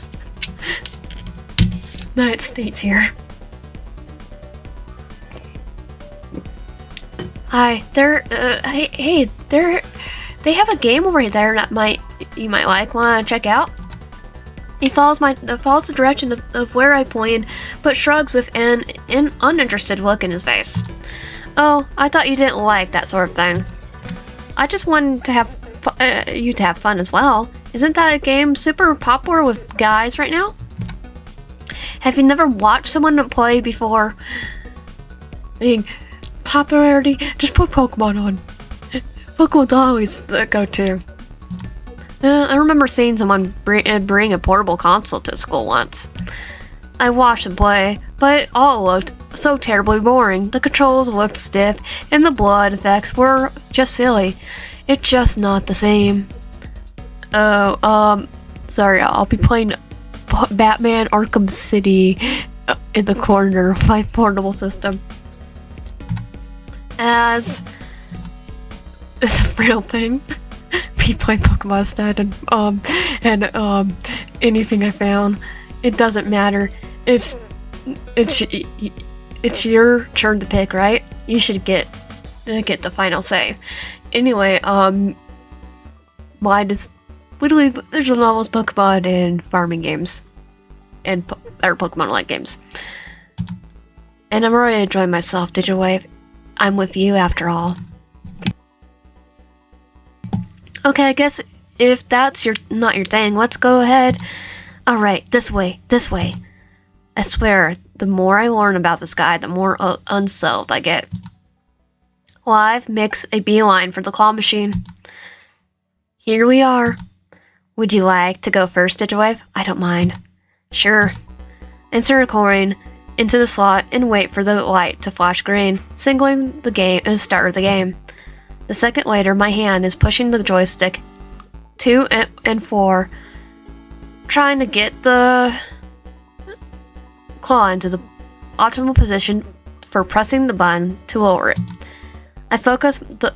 Focus is laser sharp as a cat plushie nestled near the back corner, standing out amongst the other toys like a jewel in the sand. He's in the back corner. It might be pressed against the wall so you don't get it. If I could just get the stupid claw in the right spot, sweat builds up from my palms as I see that I only have a few seconds left. I do my best to maintain my grip on the joystick. You can do it, Digitwave. He probably meant to be encouraging, but having his eyes on me only makes me feel more stressed. With the joystick right above the fleshy, at least from where I could see, I slam my hand on the button. The claw manages to grab the limb, but it's not enough to lift the whole thing. It rises back up, moving to the front, and opens to release a non-existent prize. I guess I've gotten a little rusty. It's been a while out anyway. That isn't fair. You are so close.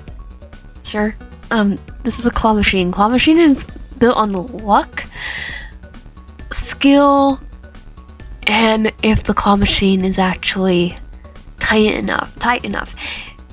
Trust me, I know. And some of them are rude to, in some instances they're rude. Some of them, the plushies are actually too big for that, too. Isn't fair. You are so close. It's no big deal, Liev. Just play something else. Or you get skill and you get Mario. No, you really won that thing, right? Then it's a porn. I'll get it for you. Sir, I literally have a Beetlejuice, a Batman, and a technically a Mario, and a Donatello from Ninja Turtles that I got from the claw machine. I think I'm good. Stepping up from the machine, he yanks a joystick around us, as if testing that it worked properly, before slamming it a fist on the button a few times. The sounds make me wince. Only then does he shove another coin in the slot, gripping the joystick so tightly that I thought it would snap off. His eyes were eerily dull, yet intense as they focus on the claw. When it lines up with the prize, he holds the button down, pinning it like a cat with cat wriggling its play. To my amusement, the claw aims true, grabbing my plushie and dispensing it at the front. Liev swipes it and thrusts it into me with a grin that's just a little too wide, and showing his yawn side. Here you go, did you wave? How did you? On your first try, too? I made it less troublesome. I clench the plushie in my chest, admiring it. Liev looks on, happy that I liked its present. Thank you so much. You really don't have to, and sorry for making you spend so much money on me. Don't apologize. It's not a problem at all. Come to think of it, I read about the claw machine hack online once. It seemed cool at first, until I found out it would stay in that mode until undone. Wait, what code? Wait, do you know how to reset it? No. Why does it matter? Because someone's bound to notice. What if we get kicked out for messing with the machine? We won't if we're quick. You don't understand. If it's not us, some employee is gonna be blamed for something that they didn't cause. That's not our concern. Besides, they rigged these things anyway. Dude, the people that do those are actually nice people. That run those are actually nice people. I'm almost convinced that Liev has an issue with seeing service workers as actual people. But considering how that view seems to apply to everyone else. Okay, think of it like this. What if I was the worker who was going to be blamed? Would you still have done it? Yes. But of course I would find a way to shift the blame. I would never let you suffer the consequences. You're right though. I don't understand. Are you really comparing yourself to other people? It's not comparing. That's putting myself in their shoes. As a worker. Customer service worker. Because you're nothing like them. No, these people don't matter. You're the only person that's worth anything to me. My attempt at inducing even an ounce of empathy fails miserably. But what else could I have said? I still have to decide what to do about the claw machine. Do I keep Liev's gift and bear with the guilt, or reject it and risk establishing him further? Maybe there's a third option. If I return the favor, they might calm him down, maybe. And even if we get caught, then I won't have to face the consequences alone. Except the plushie. Okay, let's see. Okay, I just want to make sure. Return the favor. Step up to the claw machine. The machine again. I insert in their coin. This time I aim for the cat plushie in the middle.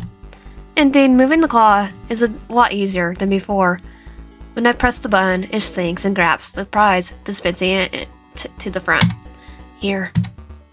I hand him the plushie. Huh?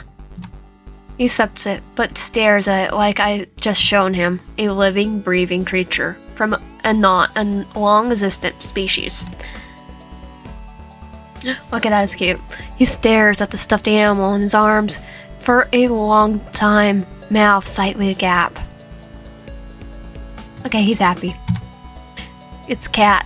Come on, you're a cat person. It's actually pretty cute to see. Did you wave? Sound it out. Take your time. Did you wave? What do you want me to say? Well, do you like it? Oh, no. I despise it. Take it away right now. Despite this, he squeezes the stuffed toy in his chest tightly enough that it could have burst. And despite myself, I couldn't help but chuckle at the conflict on his face. Thanks for the sympathy. No. You know, I don't mean that. I'm sorry. Oh, thank you, Digitwave. I love it so much. So much. I always treasure it. Anyways, I love it so much. I'm going to take it home and keep it forever and ever and ever. I'll take good care of it. He nuzzles the Flushy's head, inhaling deeply. And I'll make sure to preserve your scent, so I always have proof of this wonderful day. Yep, going Yandere mode again. It even looks like a Buka. You're so thoughtful. Hearing that makes you happy, right? Tell me it does. An uncomfortable gulp seizes my throat. I'm glad you like it. So have you got a name for it? Digitwave, of course. Digitwave. I wish it really was you. Then we could be together forever and ever and ever. Nobody would ever be able to hurt you again. Everything would be perfect. Would you like that too?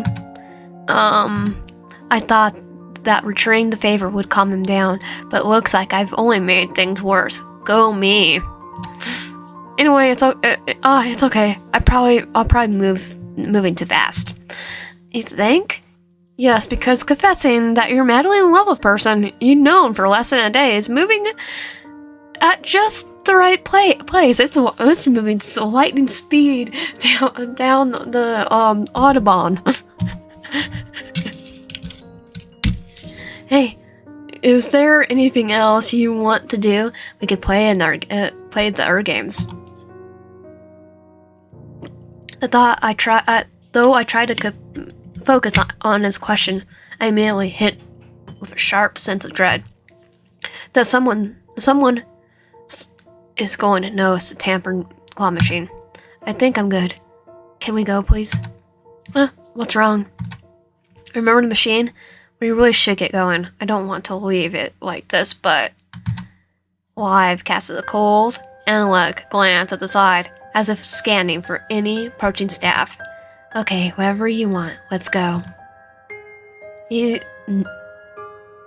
reaction to Flushy was so much more intense than I expected. What could have caused him to react so strongly? Surely he received gifts like this before. Surely he's been to places like this at least a few times in his life. Then again, the gift was the object of his session. Object of his session. Of course, he would put it on the pedestal. As soon as we are back to the main area, Liev points out a nearby food cart. Fancy a snack? It'll be my treat. Are you sure? I'm starting to feel like a freeloader. Digitwave, really? It doesn't bother me at all. In fact, I want to do it. I mean, you were so kind to give me such a wonderful gift. Of course I would. Free food is free food, even if it was from a obsessive stalker. Stalker. Oh god, I hope no one at the arcade saw us leave. Okay, if you insist. Cool. We grab cotton candy from the old vendor, who makes light conversation. Thankfully it doesn't last too long, and thankfully Liev seems to be in a decent enough mood that it actually humors him. The snack vendor wishes us a good date, muttering something about the youngings growing up too fast. Thank you, sir. With our snacks scared, we head off. That was sweet of him. I guess so. He seems uninterested in carrying on with the topic, so my eyes wander, searching for something else to talk about.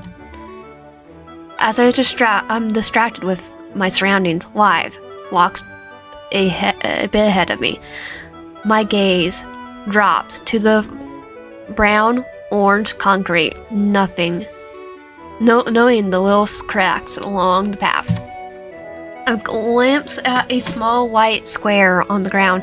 Crouching down to pick it up, I realize it's a photograph face down. Liev still had it swallowed in his hand. It must have fallen out from being jostled around somehow.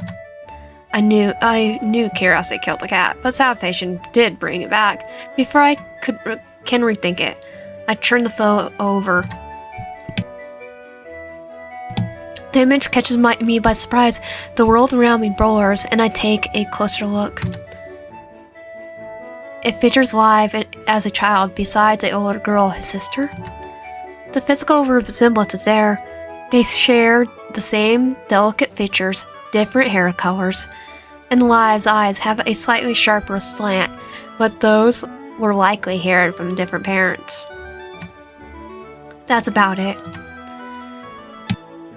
Liev's sister became brightly, cheerfully, yet redefined in her neat school uniform. Liev, he almost stares past the camera, glazed, flat, and empty. He's always been like that then. If it wasn't for the school photo background, I would have thought that the two of them weren't even related. The sister seemed blissfully unaware of her impressive better, which made the contrast between the two especially drawing. And just what are those eyes? Did you wave? What are you doing? Nothing. I think you dropped something. I quickly stand up and hand him the photograph. He gives it a cursory glance. Oh, forgot I even had it. Huh? It was in your wallet, was it? He narrows his eyes at the photo before shrugging and handing it back to me. It's not important. You could throw it away if you want. But isn't that your sister? He talked briefly during lunch about how she left years ago. Did he hold some resentment against her for that? Could that have contributed to his instability? Liev says nothing. I think back to the photo, which had raised so many questions, the most jarring one being, what could have given him those eyes? They remind me of the pictures I seen in the history of soldiers, with blank, unfocused stares, seeing back a face on a young child. Oh, let's sit over there. He points to some umbrella tables near the empty carousel. Oh, sure, I guess. We sat underneath the blue umbrella, and I stretch out the H in my legs. Liev tucks his wallet away, smiling sweetly at me. Aren't you hungry, did you, Liev? We ate food. We just had cotton candy. But now my appetite had waned, but I couldn't waste the food. Couldn't waste the food. Taking a bite of my cotton candy, feeling it turn to dust in my mouth, I decided to test my luck. Do you miss her? And why do you ask? Just curious. He has a point. Why do I care so much about it anyway? I want to help him, but is this the right way to go about it? Asking him abrasive questions? I'm just curious, that's all. I thought the whole point of our date was to get to know someone better. Well, he was kind of a stalker. At least I'm asking him face to face. Touche. Liev stares at me for a long time, for so long that I curled my throat, wondering if he somehow spaced out. I guess you're right. Rebecca, she was terrible. She's treated me better than my parents ever did, at least. Your parents? They both awful people. I don't want to talk about them. Rebecca was the golden child of the family. She excelled in everything, and everyone liked her. That sounds familiar. I imagine the pressure became too much, and she reached her breaking point. As soon as she graduated high school, she left. As in, moved out of the home? As in, when I came home one day, she pretty much vanished without expiration. Okay, did she actually leave? I think I understand why she left. My parents were forcing their future plans on her, and I must have been a hassle too.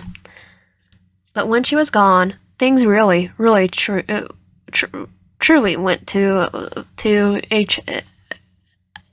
hockey sticks. My mother's behavior grew more erratic than ever, and my father began to work longer hours just to stay out of the house. I was left all alone. Your mom is the psychologist, right? Is she going Harley Quinn on everyone? The day my sister left, my mother hit me, shouted that I wasn't even her son, that she should have left me to die in the street, that she never wanted me anyway. Okay, that mother's a piece of crap. Horror and anger thump in my veins. What kind of person would ever do that to her child? And Liev's words implied that this hadn't been a one-time thing. And you hadn't been contacted ever since? Her family? Right? Surely there's some way she could fight for custody or something. No, I never saw her again. I think your mom might have, did something. I don't really care anymore. It's all in the past. Or your dad. What matters is in the present, in the future, and I want to experience it all with you. That's why I hope you could stay. I know you're nothing like her. Or my parents. You wouldn't leave me behind or hurt me like that, right? I don't know how to answer. Still reeling from everything I just learned. Was there something Liev had carried for years, unable to express it, at the risk of ruining his perfect image? Liev, what's wrong? Please don't be sad. I promise it won't bother me at all. I'm okay. I'm so sorry. I had no idea that you've gone for something so... Maybe this explained his desperate need for love and validation. Maybe he feared that people he cared about would abandon him all over again. So he did everything he could to prevent any possibility of that happening. I reach out and take his free hand in mine. His breath catches as his eyes go wide. But then he gives me a adoring smile and he squeezes my hand, thumb rubbing gently gel circles in my skin. Or he did something. Just thought of that. Oh, I guess I love you so much, Digital Wave. I don't need anything else. I don't need anyone else. Anyway, I've talked for long enough. You barely even touched your food. Remember the stick in your hand? Remember the stick in your hand. I finally take another bite, laying the sweet fluff melt in my mouth. With the air a little lighter, it's easier to eat. Liev takes that as a cue to start eating as well. We simply sit in a relatively comfortable silence, letting the bustle of the amusement park pass us by. Even so, what I've learned is never far from my mind. There was a boy who had suffered a grave loss and hadn't been allowed the time to properly cope. It was easier to see how that could develop into a paranormal obsessive mindset. At the same time, this was all so complicated. I didn't want to spiral into the amateur psychoanalyst of something I barely knew. So, with that in mind, I decided to focus on the now. So I reckon there's enough time for one more stop today. Since I picked last, where do you want to go? Already, the day has gone by far too quickly. I don't know how to feel about that. For one, the nightmare is almost over. I just need to make it through one last attraction. Then I can catch the train back home, bolt down all the doors and windows, and look and think about what to do next. I think we have a permanent stalker though. For two. Well, we got into no chair. Well, really well in the course of one day. I miss being able to talk to someone so easily. Ignoring the fact that the someone is in question is extremely mentally unstable. Yeah, extremely is an understatement. I should have really quit it with acting like he's some kind of freakish alien. He opened up to me about going through some pretty horrible things, so I should at least try to be a little more sensitive. Let's hear mine till you're out. And plus, he's Yandere, so extreme is still an understatement. I know, I'm surprised too. Hey, Digitwave, I'd like to end it on a strong note. And what would the strong note be? Let's ride a roller coaster. My voice quivers very tellingly. Do you not want to? We really don't have to if you're not comfortable. I didn't say that. I'm just scared. Very, very scared. Did you wave? It'll be alright. I'll be right beside you the whole time. The whole way. And you could hold on to me again. I wouldn't mind that. I'm not a kid anymore. There's no need to be terrified. Logically, there's no way I'll fall off my seat. So as I once feared, and yet, no, I'm going to see this through. I survived this far through the day with Liev. I talked a dangerous, obsessive stalker out of his murderous urges. There's a few minutes on a roller coaster by comparison. Okay, let's go then. That's a spirit. I clenched my stuffed toy in my chest, feeling both like a child trying way too hard to act grown up and an overly immature adult, which I guess isn't entirely inaccurate. In the show of support, Liev smiles and does the same thing. Ready to go? Well, it's now or never.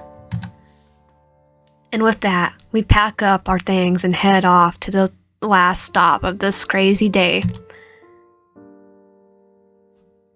I can't do this. It feels so bad to agree to it before, but now here, before I could actually see for myself how high the track goes. Yep, that's a big track. No. I knew what I was gonna get into, didn't I? So why am I still freaking out? I'll go. My sweaty toes wiggle fruitlessly against the insides of my shoes. Did I put socks on?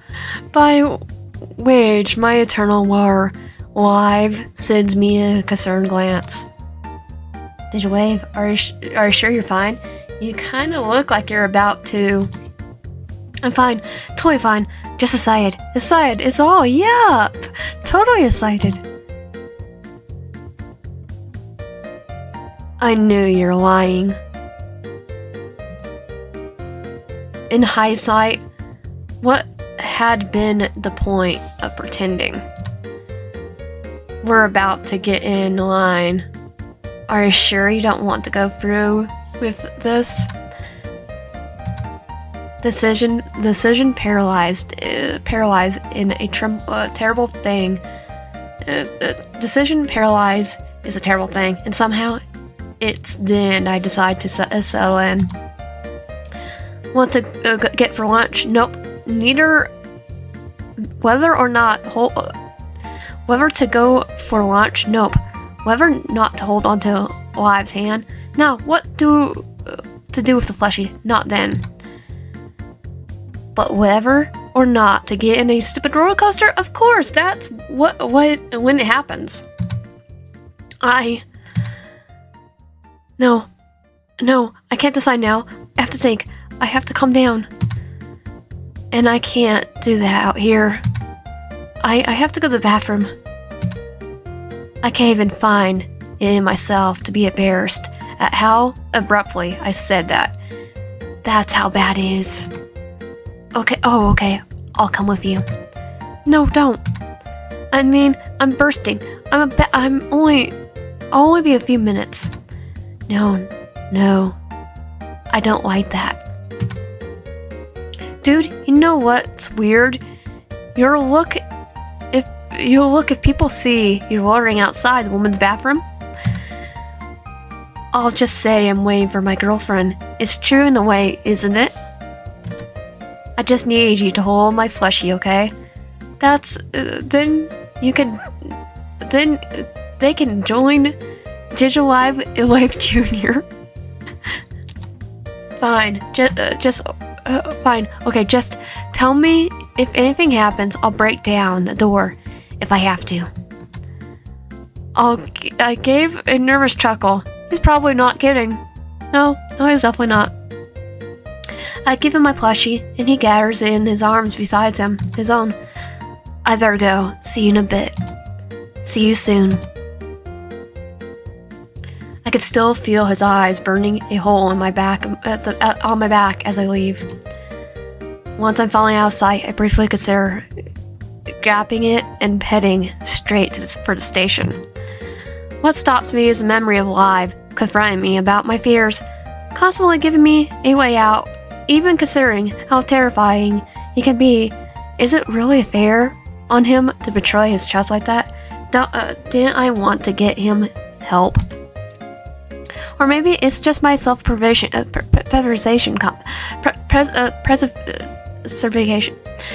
My self-preservation talking. Instead, I follow the signs of the nearest bathroom. Inside, there's just a girl at the mirrors fixing her makeup. I enter the nearest vacant stall and lock the door. I lean my head against the cold wall, finally having room to breathe. I can't believe it. I can't believe I'm actually come this far. I'm really going to survive this date. Am I really going to make it home? I can't help but give a small laugh. There has been one heck of a day. Again, a short roller coaster ride is nothing compared to what I've already done. To the possibility of getting home safe, what stops me from just getting it over with? Still, that had been a pretty tall drop, and I'm scared of heights. And I debate with myself. My phone suddenly chimes in. A new text. I wonder if it's Mama, asking how the date's going, or maybe it's a Quentin sending kissy face emojis. Then I read it. Did you wave? It's been 5 minutes. Where are you? It's been 5 minutes. I'm trying to take a crap. Shit, I lost track of time. Before I could think of a reply, my phone chimes again, and again, and again. Are you okay? You didn't actually need to leave, did you? You're still scared. Did you wave? Answer me. Please.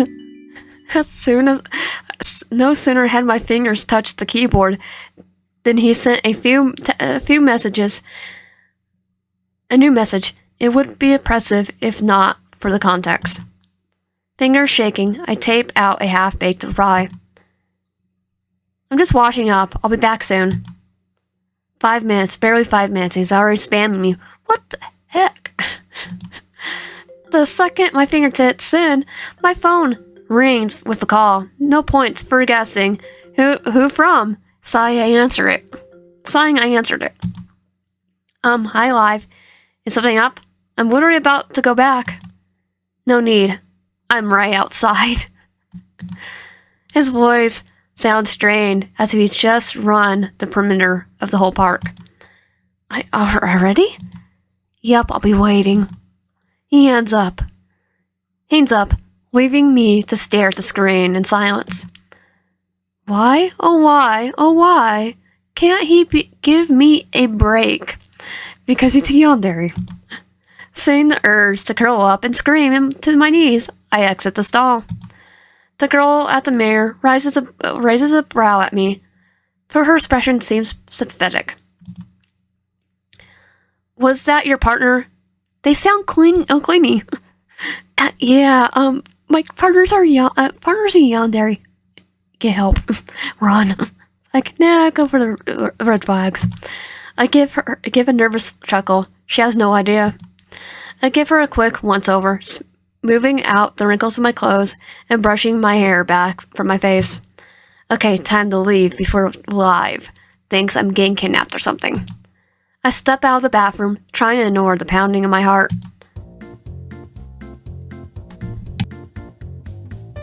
Just wave, you're back. He's already in Yandere mode. Oh yeah, didn't I tell you to wait? I just couldn't. You're gone for so long, and I thought you run away or something happened to you, and I was so scared. Without warning, he pulls me to a bare, crushing hug that knocks the air out of me. Don't leave me again, okay? You're always telling me what's that bothering you? You can always tell me what's bothering you. I could only nod against his shoulder. At the very least, I believe that. It's okay. I can take care of myself. You don't need to run all the way here.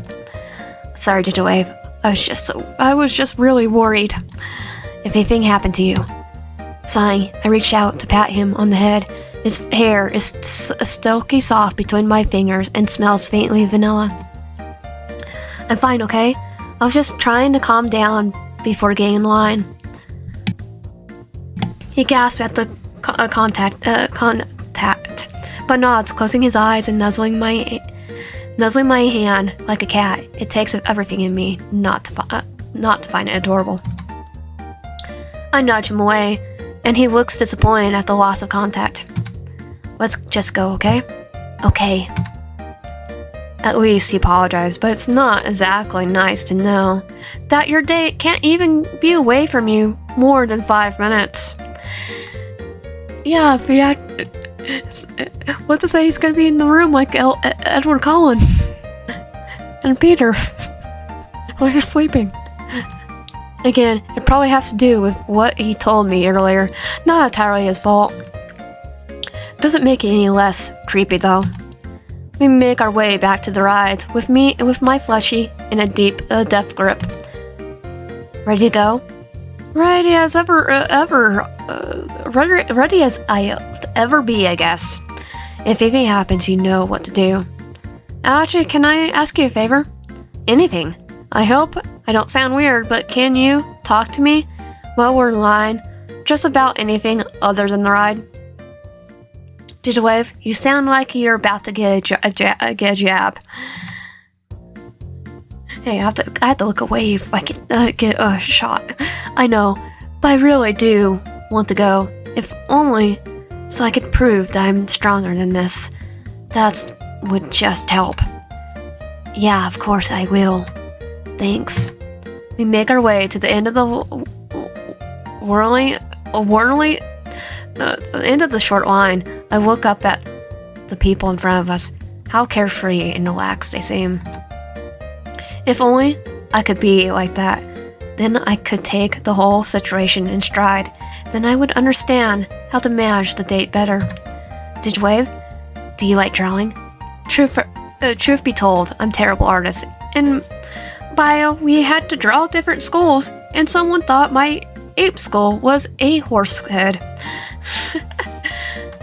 I'm probably a little bit of a better drawer than him, but not much. Yeah, that's kind of rude. I know, but I think I could see it. At least it wasn't for a grade, or else it would have been a problem. Liev continues to bring up mundane topics to keep my attention on him, and before I knew it, our conversation is interrupted by the wide operator. You two together? Oh, lucky you. We have a couple seat left near the front. Wait, the front? Are there any closer to the middle or the back? Yeah, sorry, ride's pretty full. Just great, just peachy. Now I'm really made myself look like a wimp. Oh, okay, well, definitely hold on to him. It's just too late to go back out now, so I just nod in registration. Liev threads his fingers through mine as we make our way to our seats. You okay? No. Liev gives my hand a gentle squeeze, the warm presence calming my heart. Right, and only a little. It'll be over before you know it, right? There's nothing to be scared of. I respectfully disagree, but the rationale part of me knows that he's right. We buckle up just as the operator passes by. They pull the handlebars down over our laps, and the reality of the situation begins to fully set in as I take a deep breath. I'm doing this. I'm really doing this. The train slowly, ever so slowly, glides up the incline. And then it stops right at the very top, along with the conversations around us. My hand is gripping Liev's so tightly that it must have been painful for him, but when he glances at me, I only see concern. I grit my teeth, holding back tears. Not here, not now. And then we're falling. There whips my hair out of my face. Everything's so bored, I feel like I'm going to fall out the train. When we reach the bottom, I realize that I managed to keep my scream. A quick glance at Liev shows that he's calm as ever. A smile never leaving his face. Another incline. I steer myself for the inevitable. I'm falling, floating. I laugh in pure excitement, closing my eyes. I'm not dead. Then laughter turns into a scream as I turn upside down. The train slows for a few moments. I don't dare open my eyes. And then we're moving through the loops and hills, and turn faster than I could think. My blood pumps in my ears. I could barely hear my own breathing amongst the sounds of screams. At one point, some self-destructive instinct drives me to open my eyes. The Tower Park is visible from here, and awe of the view briefly overrides the crushing fear. And then we're falling again. The incline makes my heart skip a beat. What the heck? Are we going in a vertical line? To make matters worse, when we reach the bottom of the train begins to twist violently from side to side, I grip the handlebars for dear life, praying that my death would be quick and painless. My hand has particularly fused with Liev's, with how tightly I'm holding on to him. His hold on me is just as strong, but a glance in his direction shows not a hint of distress on his face. Another whoop and another, so many that it makes me lightheaded. Then the train comes to a whirring stop. The world is out of focus for a few seconds. I barely register anything around me. Can barely understand what Liev is saying. Can barely feel the handlebars being lifted up. Only then, Liev squeezes my hand. Do I come to? Just a wave. Hey, are you alright? It's over. You did it. I did. The flowing feeling remains as we disembark and collect our things. Liev's hand in mine, keeping me upright as we make our way back to the main area. How was it? Did you have fun? I think I'm just glad I survived. You did great. You were so brave. To face your fears like that, it's amazing. Amazing. Normally, this many compliments at once would have sound like a disingenuous, but Liev is glowing with pride, bright smile on his face. I feel myself crumbling under his praise.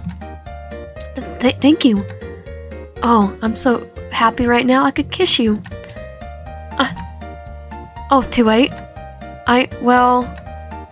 Sorry. I just want to celebrate. May I hug you instead? Hug. I open my arms violently to invite him. Before I knew it, I'm clenched in his embrace, my head pressed against his shoulder, and his arms wrapped securely around my wrist. I love you so much.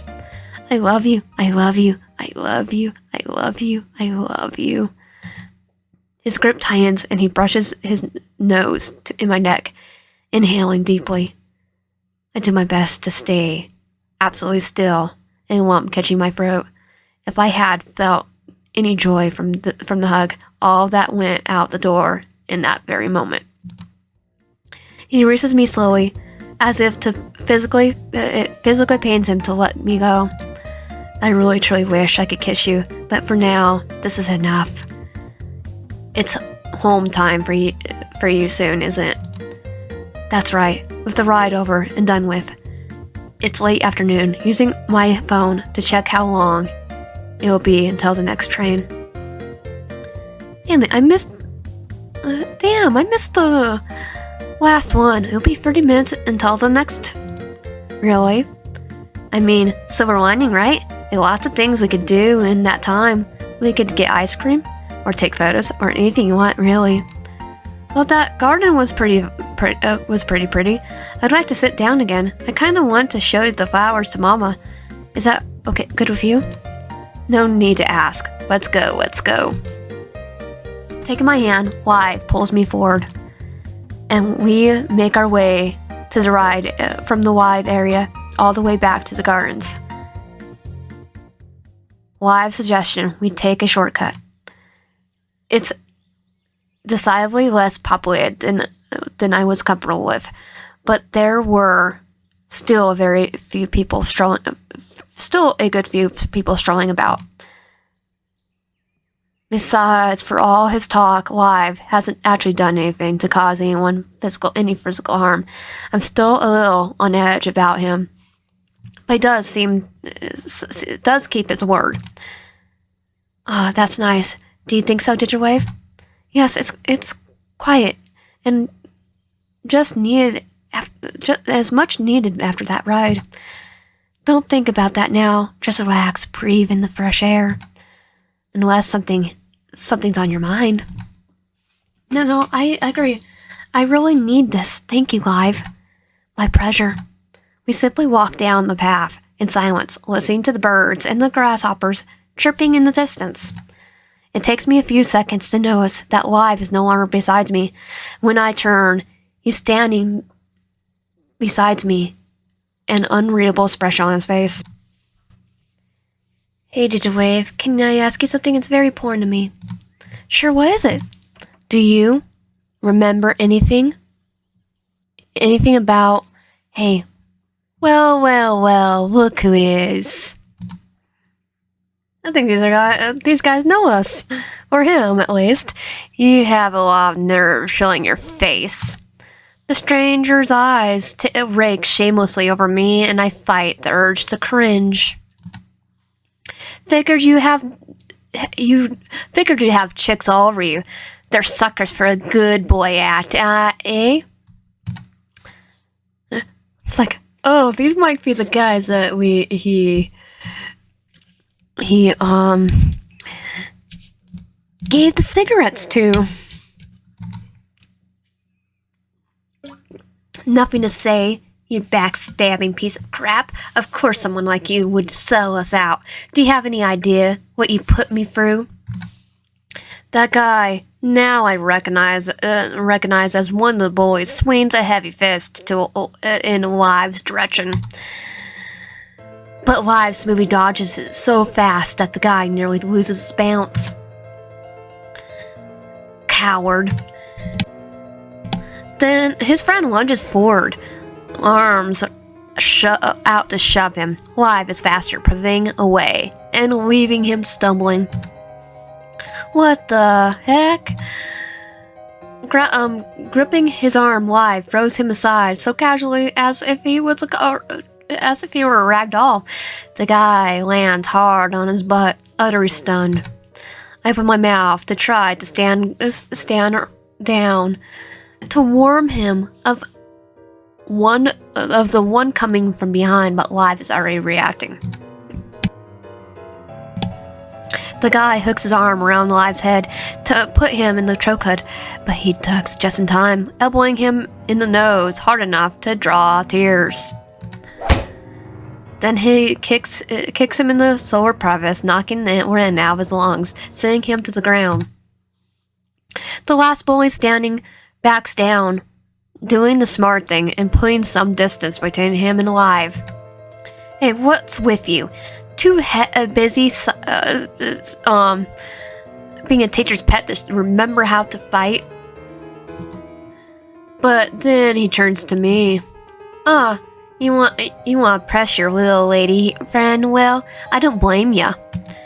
What's your name, baby girl? You really sold for him? I bet it was for the money. No, it's because he's a yandere, and he might go stabby on you. Trust me, yanderes do that type of thing. What, you bullied me, don't come near me. Is that right? I'm so forgiveful. Say, why don't you and I head back to my place so you could tell me all about it, and I could make it up to you all night long. No, thank you. Sorry. The boy laughs at the look at his wife's face. Oh, did I hear a nerve there? Okay, I need to see it before I make that joke. Oh, did I hear a nerve there? Scared shouldn't leave you for a real man. You.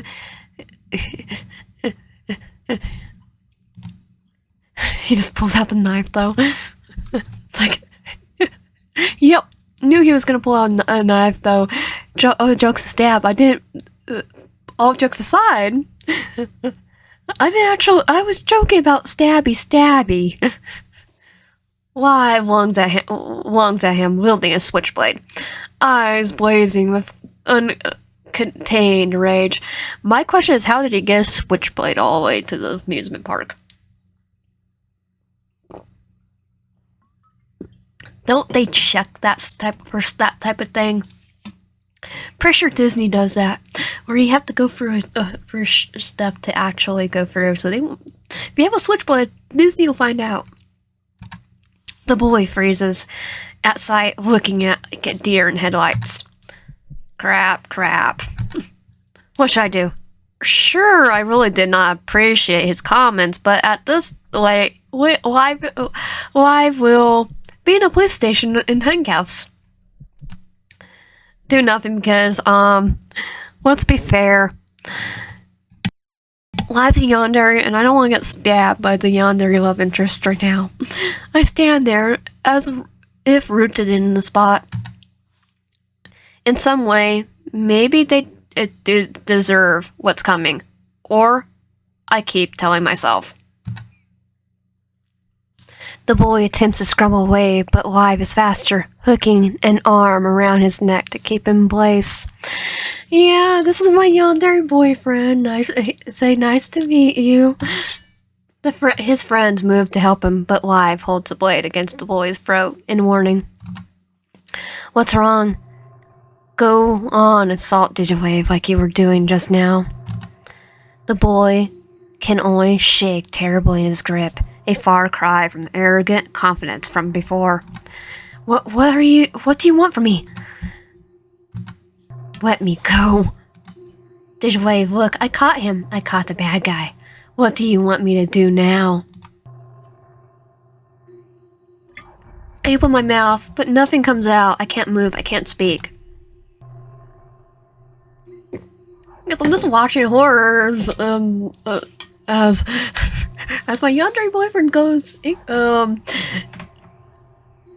shit on someone. I was having a good day, so you just had to come in and ruin it, didn't you? Look, man, we can forget about everything, okay? Just let me go. If only you left us alone, then we wouldn't be in this situation. See now that people like you don't even learn. What are you? The second crunch, followed by the boy's scream of pain, expecting a visceral disgust within me. But I can't look away. Liev thrusts his arm between the back to torture him. Fur, eyes shining with pure sadistic glee as he heaves out another cry of pain.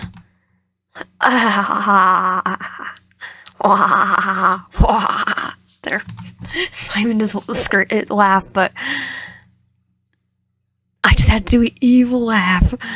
The boy tries to struggle in his iron grip, but with a blade in his throat, there's not much he can do. His friends can only look in adjacent horror as Liev continues to thrust his arm into the sort of unnatural angles, the cracking sounds of his bones echoing in the deep forest. Eventually he lowers the blade, coolly shoving the boy to the ground.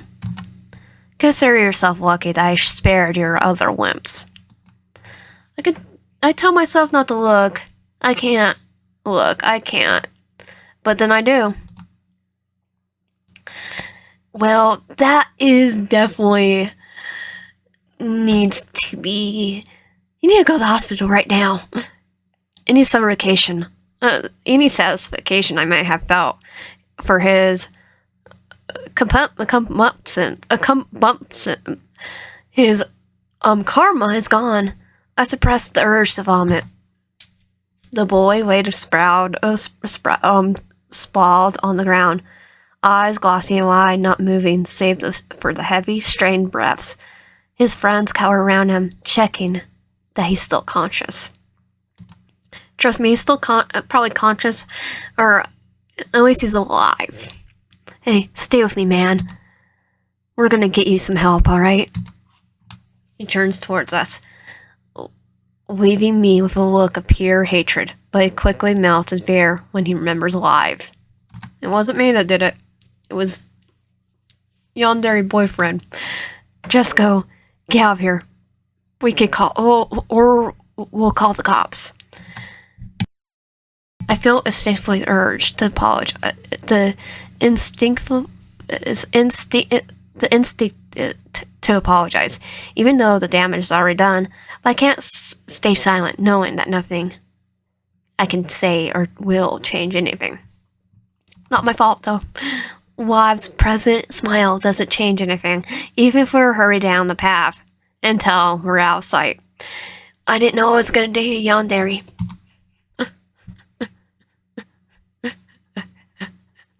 The character, not me. I already knew I was going for a Yandere game. The silence is deafening. The garden is even emptier than it was during our conversation. Confrontation with Liev. Recognizing that I'm not in a state of mind to talk, he doesn't try to start a conversation. There's remorse in his face, but I have a feeling it's not the kind I'm expecting. Definitely not. The flowers be damned. I need to sit down before I have another panic attack. I collapsed onto the bench. A sudden lunge forces my body forward, mine replying the memory of... Did you wave? Liev kneels down and catches me in his arms, but I slap them away. Don't touch me. I clap a hand over my mouth and bury my head into my knees, holding back the urge to vomit. You just broke the guy's arm. You didn't even blink. Sir, one of my coworkers, there is my friend, had her arm broken by falling. I don't want to see that.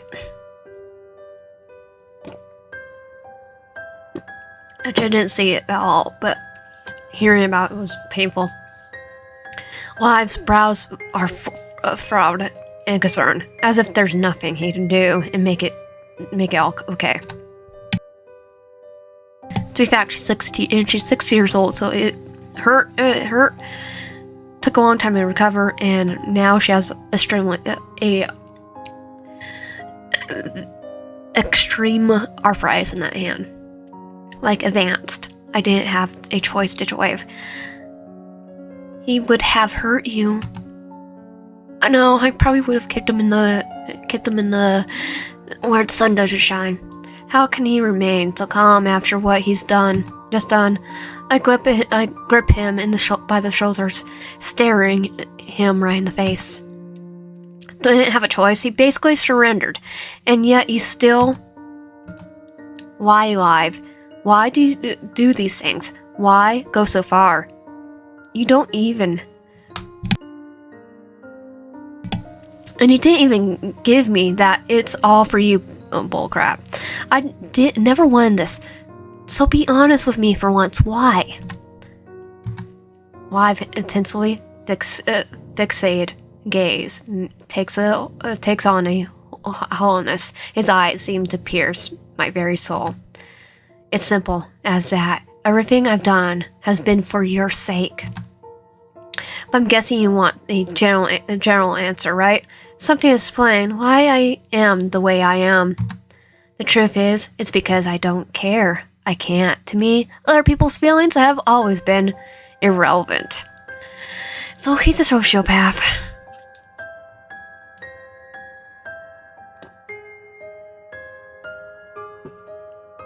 I need water. I know it might be hard to understand, Liev. You're a kind, empathetic person. You care a lot about others. But think of it like this. You see all sorts of terrible things happen on the news every day. You might feel saddened, horrified, or even angry. But only for a moment. It doesn't directly affect you. After all, most times you go about the rest of your day as normal. Actually, that's not true. I think about other people all the time, a little bit more. Like if this all make are you okay? Now, I will try to say you're a bad now I'm not trying to say you're a bad person. It's impossible to save everyone. You can only do so much. I mean, I can't save everyone. I have empathy. I'm saying that this is how I felt every moment of every day of my life. Like I was watching everyone happen from behind a screen, like nothing actually mattered. So like you're playing a video game? And he goes, yeah, that's the way I feel in some video games, but honestly, I'm still empathetic. Of course, that was until I met you. So only like one person you care about? Yep, Yandere.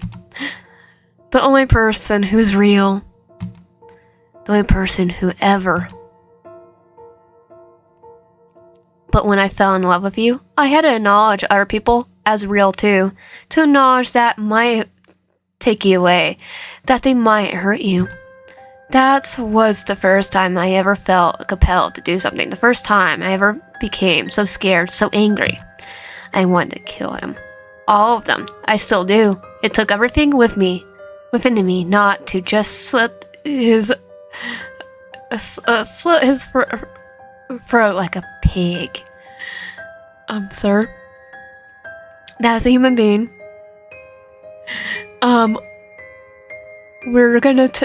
If we're gonna date, you're gonna need to stop watching horror movies.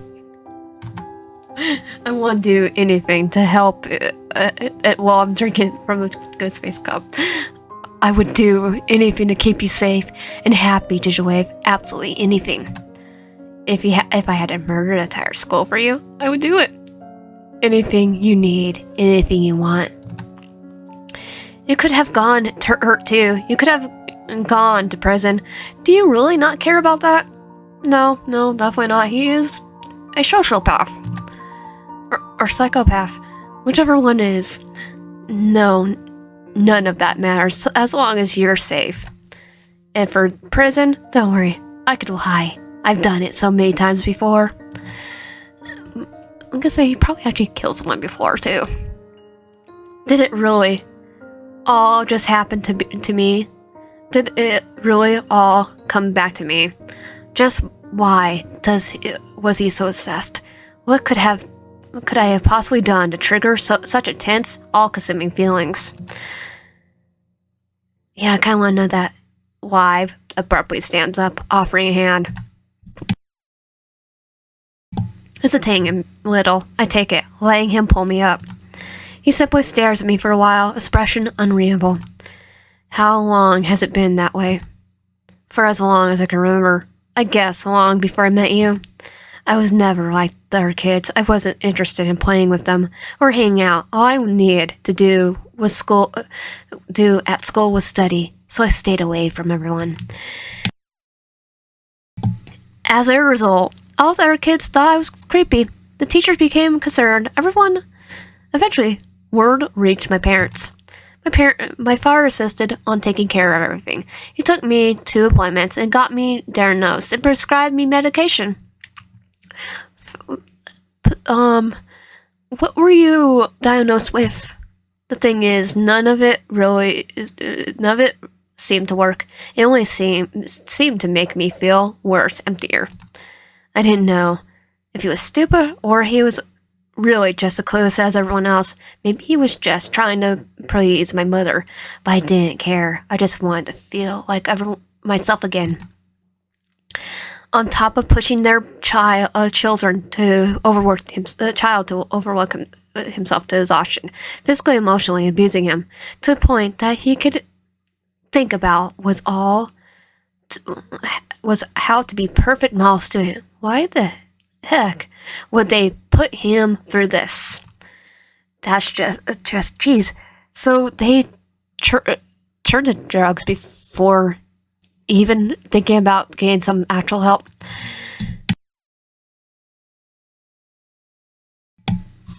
I didn't understand either, but it doesn't matter anymore anyway. When my mother got me off the medication, I became dependent on it. Whoever I was before that, he was gone. Oh, the withdrawal symptoms must have been. You don't want to hear about hear the details. I just want to protect you. I want to show you how much I love you, but I can't do it like a normal person would. I can't ignore what's in the way, the threats, the one that's trying to hurt you. But at the same time, I love you. I want you to be happy and to like me as much as I like you. So of course, I don't want to ignore what you're saying either. You're right, though. I'm sorry for frying you again, and I'll try. I'm not trying to make excuses. I just want you to understand. If it's what you want, I won't hurt him anymore. Really? Yes. You matter the most. I could try to let it go. Okay, thank you, Liev. It's like, yeah, he's not gonna let it go, though. I don't think I'll ever fully get in the way I'll fully get the way you see things. But I know you just wanted to protect me. I'm really glad you're willing to look at it from my side as well. The train arrives soon. We should probably go. I don't think I want this on my mind any longer. Wait, did you wave? Yes? Thank you. I know how difficult I can be, but I'm glad you still feel like you can be honest with me. No problem. Somehow he managed to resolve the matter relatively peacefully. Traces of foreboding still linger within me. That some small thing would cause him to snap again. That I would be frozen in a spot, unable to do anything. But those thoughts are soon overridden with anticipation. Anticipation finally to go home. And then it's time to leave. We depart the garden for the last time as the sun begins to drip into the horizon. We reach the train station with time to spare, so we decide to wait in the sitting area facing the train tracks. In the distance, the late afternoon rays are already starting to fade into the darkness. My parents always harped on about the dangers of staying out late, so the sight makes me a little uneasy. Considering Everything that happened today, it doesn't seem unlikely that something could happen. I mean, we have our Yandere boyfriend to bodyguard us, so I think we'll be fine. Then again, Liev had been with me. But do I really trust him to be my protector all the time? I think, we don't have a choice. True, he had promised not to target the boys anymore. Still, the memory of the guy's mangled arm is something I'll never be able to forget. Who's to say Liev's not capable of worse? And with the fact that he pulled out a switchblade, yeah, he's capable of far worse. There's my thoughts go again.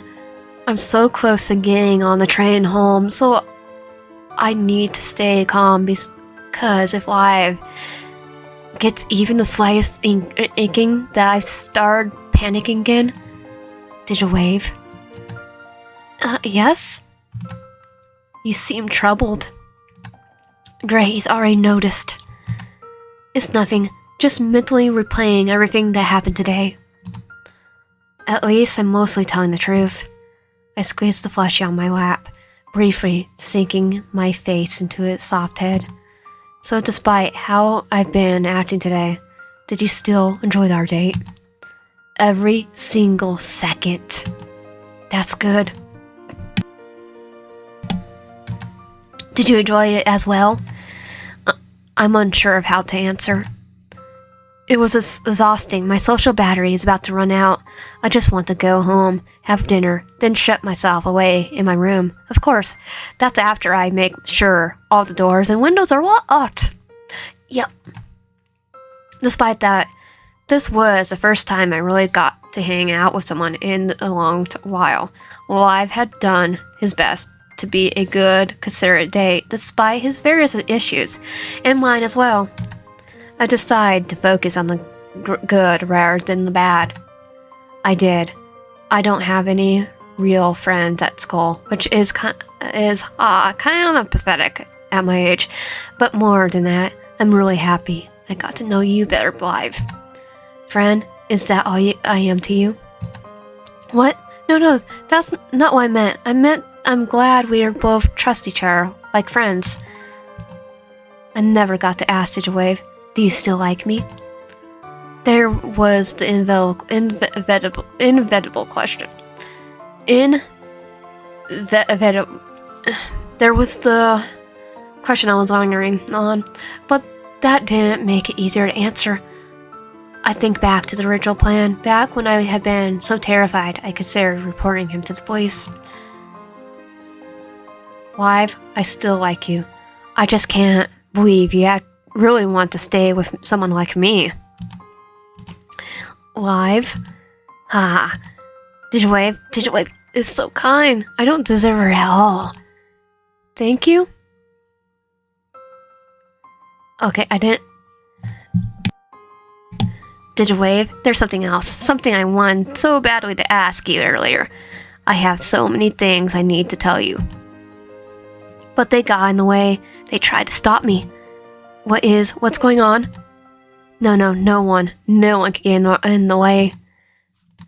Did you wave? Tell me. Do you remember the promise we made in year 5? Wait, what? What promise? Our promise to marry each other. To be together forever, ever. Okay, so I did know him before we moved. What are you talking about, Liev? Don't tell me you forgot. After all this time, I still... He cuts off and lets out a erotic laugh. Some discurring mix of excitement, appreciation and mania. Apparition and mania. Liev, you're scaring me. Something pulls me into a brace, arms locked around me, as if to keep me from escaping. I missed you, Digital Wave. I missed you so much. What? I don't understand. Marriage? We barely even know each other. I know, but we don't have to get married now. I could wait. But engaged? Yes, we should get engaged as soon as possible. I I almost forgot. I still need to. He goes down on one knee, reaching into his pocket and pulling out a small velvet box. He already had the engagement ring. What is he doing? Just a wave. I love you. I love you so much. I've loved you ever since we were kids. I would do anything to make you happy. You're my savior. I gave you a future. Even my world looked bleak. You gave me a reason to keep living when nothing seemed to matter. All I ask from now on is that you stay with me forever and ever and ever, and I'll be only yours. Doesn't that sound perfect? Then you'll never be lonely again. It can just be the two of us for the rest of eternity. Digitwave and live and Digitwave forever. Tell me, Digitwave, tell me you want to be my wife. Digitwave Stark, will you marry me? Will you promise to be mine and mine alone? This isn't right. He isn't right. This is all moving way too fast. What possessed him to propose to me on the first date? It's like the fact that he's a Yandere, and I just told him we should be engaged first. Now he's like, come back and go ask me to marry him. Once more, I replied the events of the day in my mind. Had I said something that had given him the wrong idea? Had I been too lenient on him, and now he's believed that my feelings were just as intense, or... Oh god. What have I got myself into? First of all, this is a Yandere boyfriend. Now we're probably gonna be married.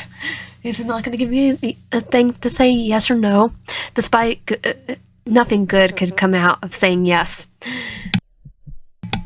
At best, it would cloud his accession for a short while. To know that I would be bound to him, I could keep up the act until I could hopefully convince him to get some help. At worst, he'll be bound to me. I would be bound to him in a little sense, having enabled his session. His paranoia would only worsen, get worse and worse. Would he even let me go home afterwards? But the risk of saying no can't be ignored either. There's no taking a third option this time. Those eyes, those expression, he would never accept it. So, what should I do? Accept the proposal. It's like, okay, go for the red flags. Maybe it would be the best accept to resign myself to break being stuck with him. Oh god, I'm signing my rest of my life away to some guy I've known for less than a day. Well, technically known him in grade school, so... No, I can't think of it like that. I'll have another panic attack. Again. I stood by my decision. Up until now, right? No matter how painful or awkward they might have been. I should try to look at the bright side. Marrying the most popular, smartest, handsome boy at school. Some people would kill to be my position. Until they find out he's completely psycho. And then Liev would kill them in the most violent and gruesome way possible. I would be living with someone like that for the rest of my life. No, I'm overthinking it again.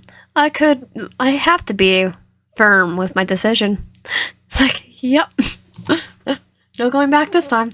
This is is the best option. The safest option. Taking a deep breath, I seal my fate. Liev, I'll do it. I'll marry you. Just promise me he won't hurt anyone anymore. Say it again. I'll marry you. I'll give you what you want as long as you promise to listen to me and get some help. She said it. He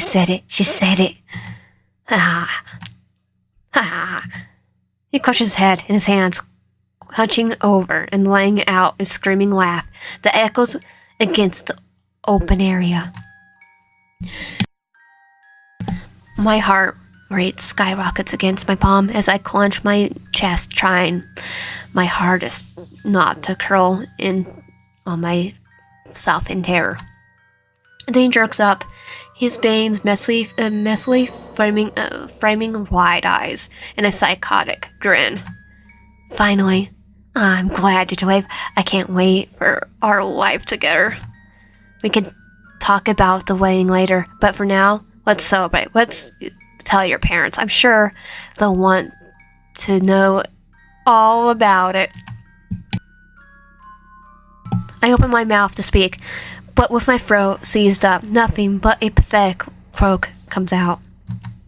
Digitwave, are you okay? Promise me something. You must be nervous. Understand, don't worry. I'll back you up.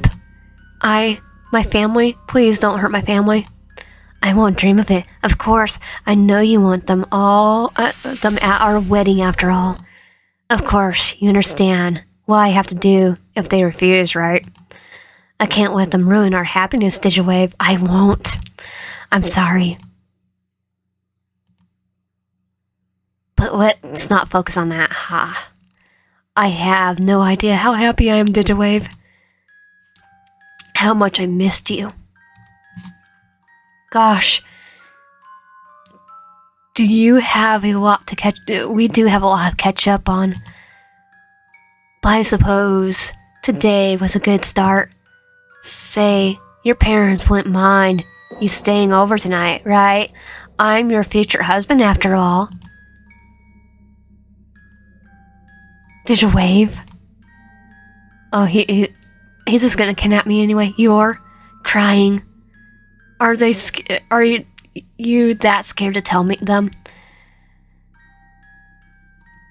I'll protect you. I always protect you. Just tell me what. I'll tell you what. Why don't I go talk with them? They won't be able to say to me no to me after all. Because they won't have a choice. That's like, definitely won't. Anyone, his happy end.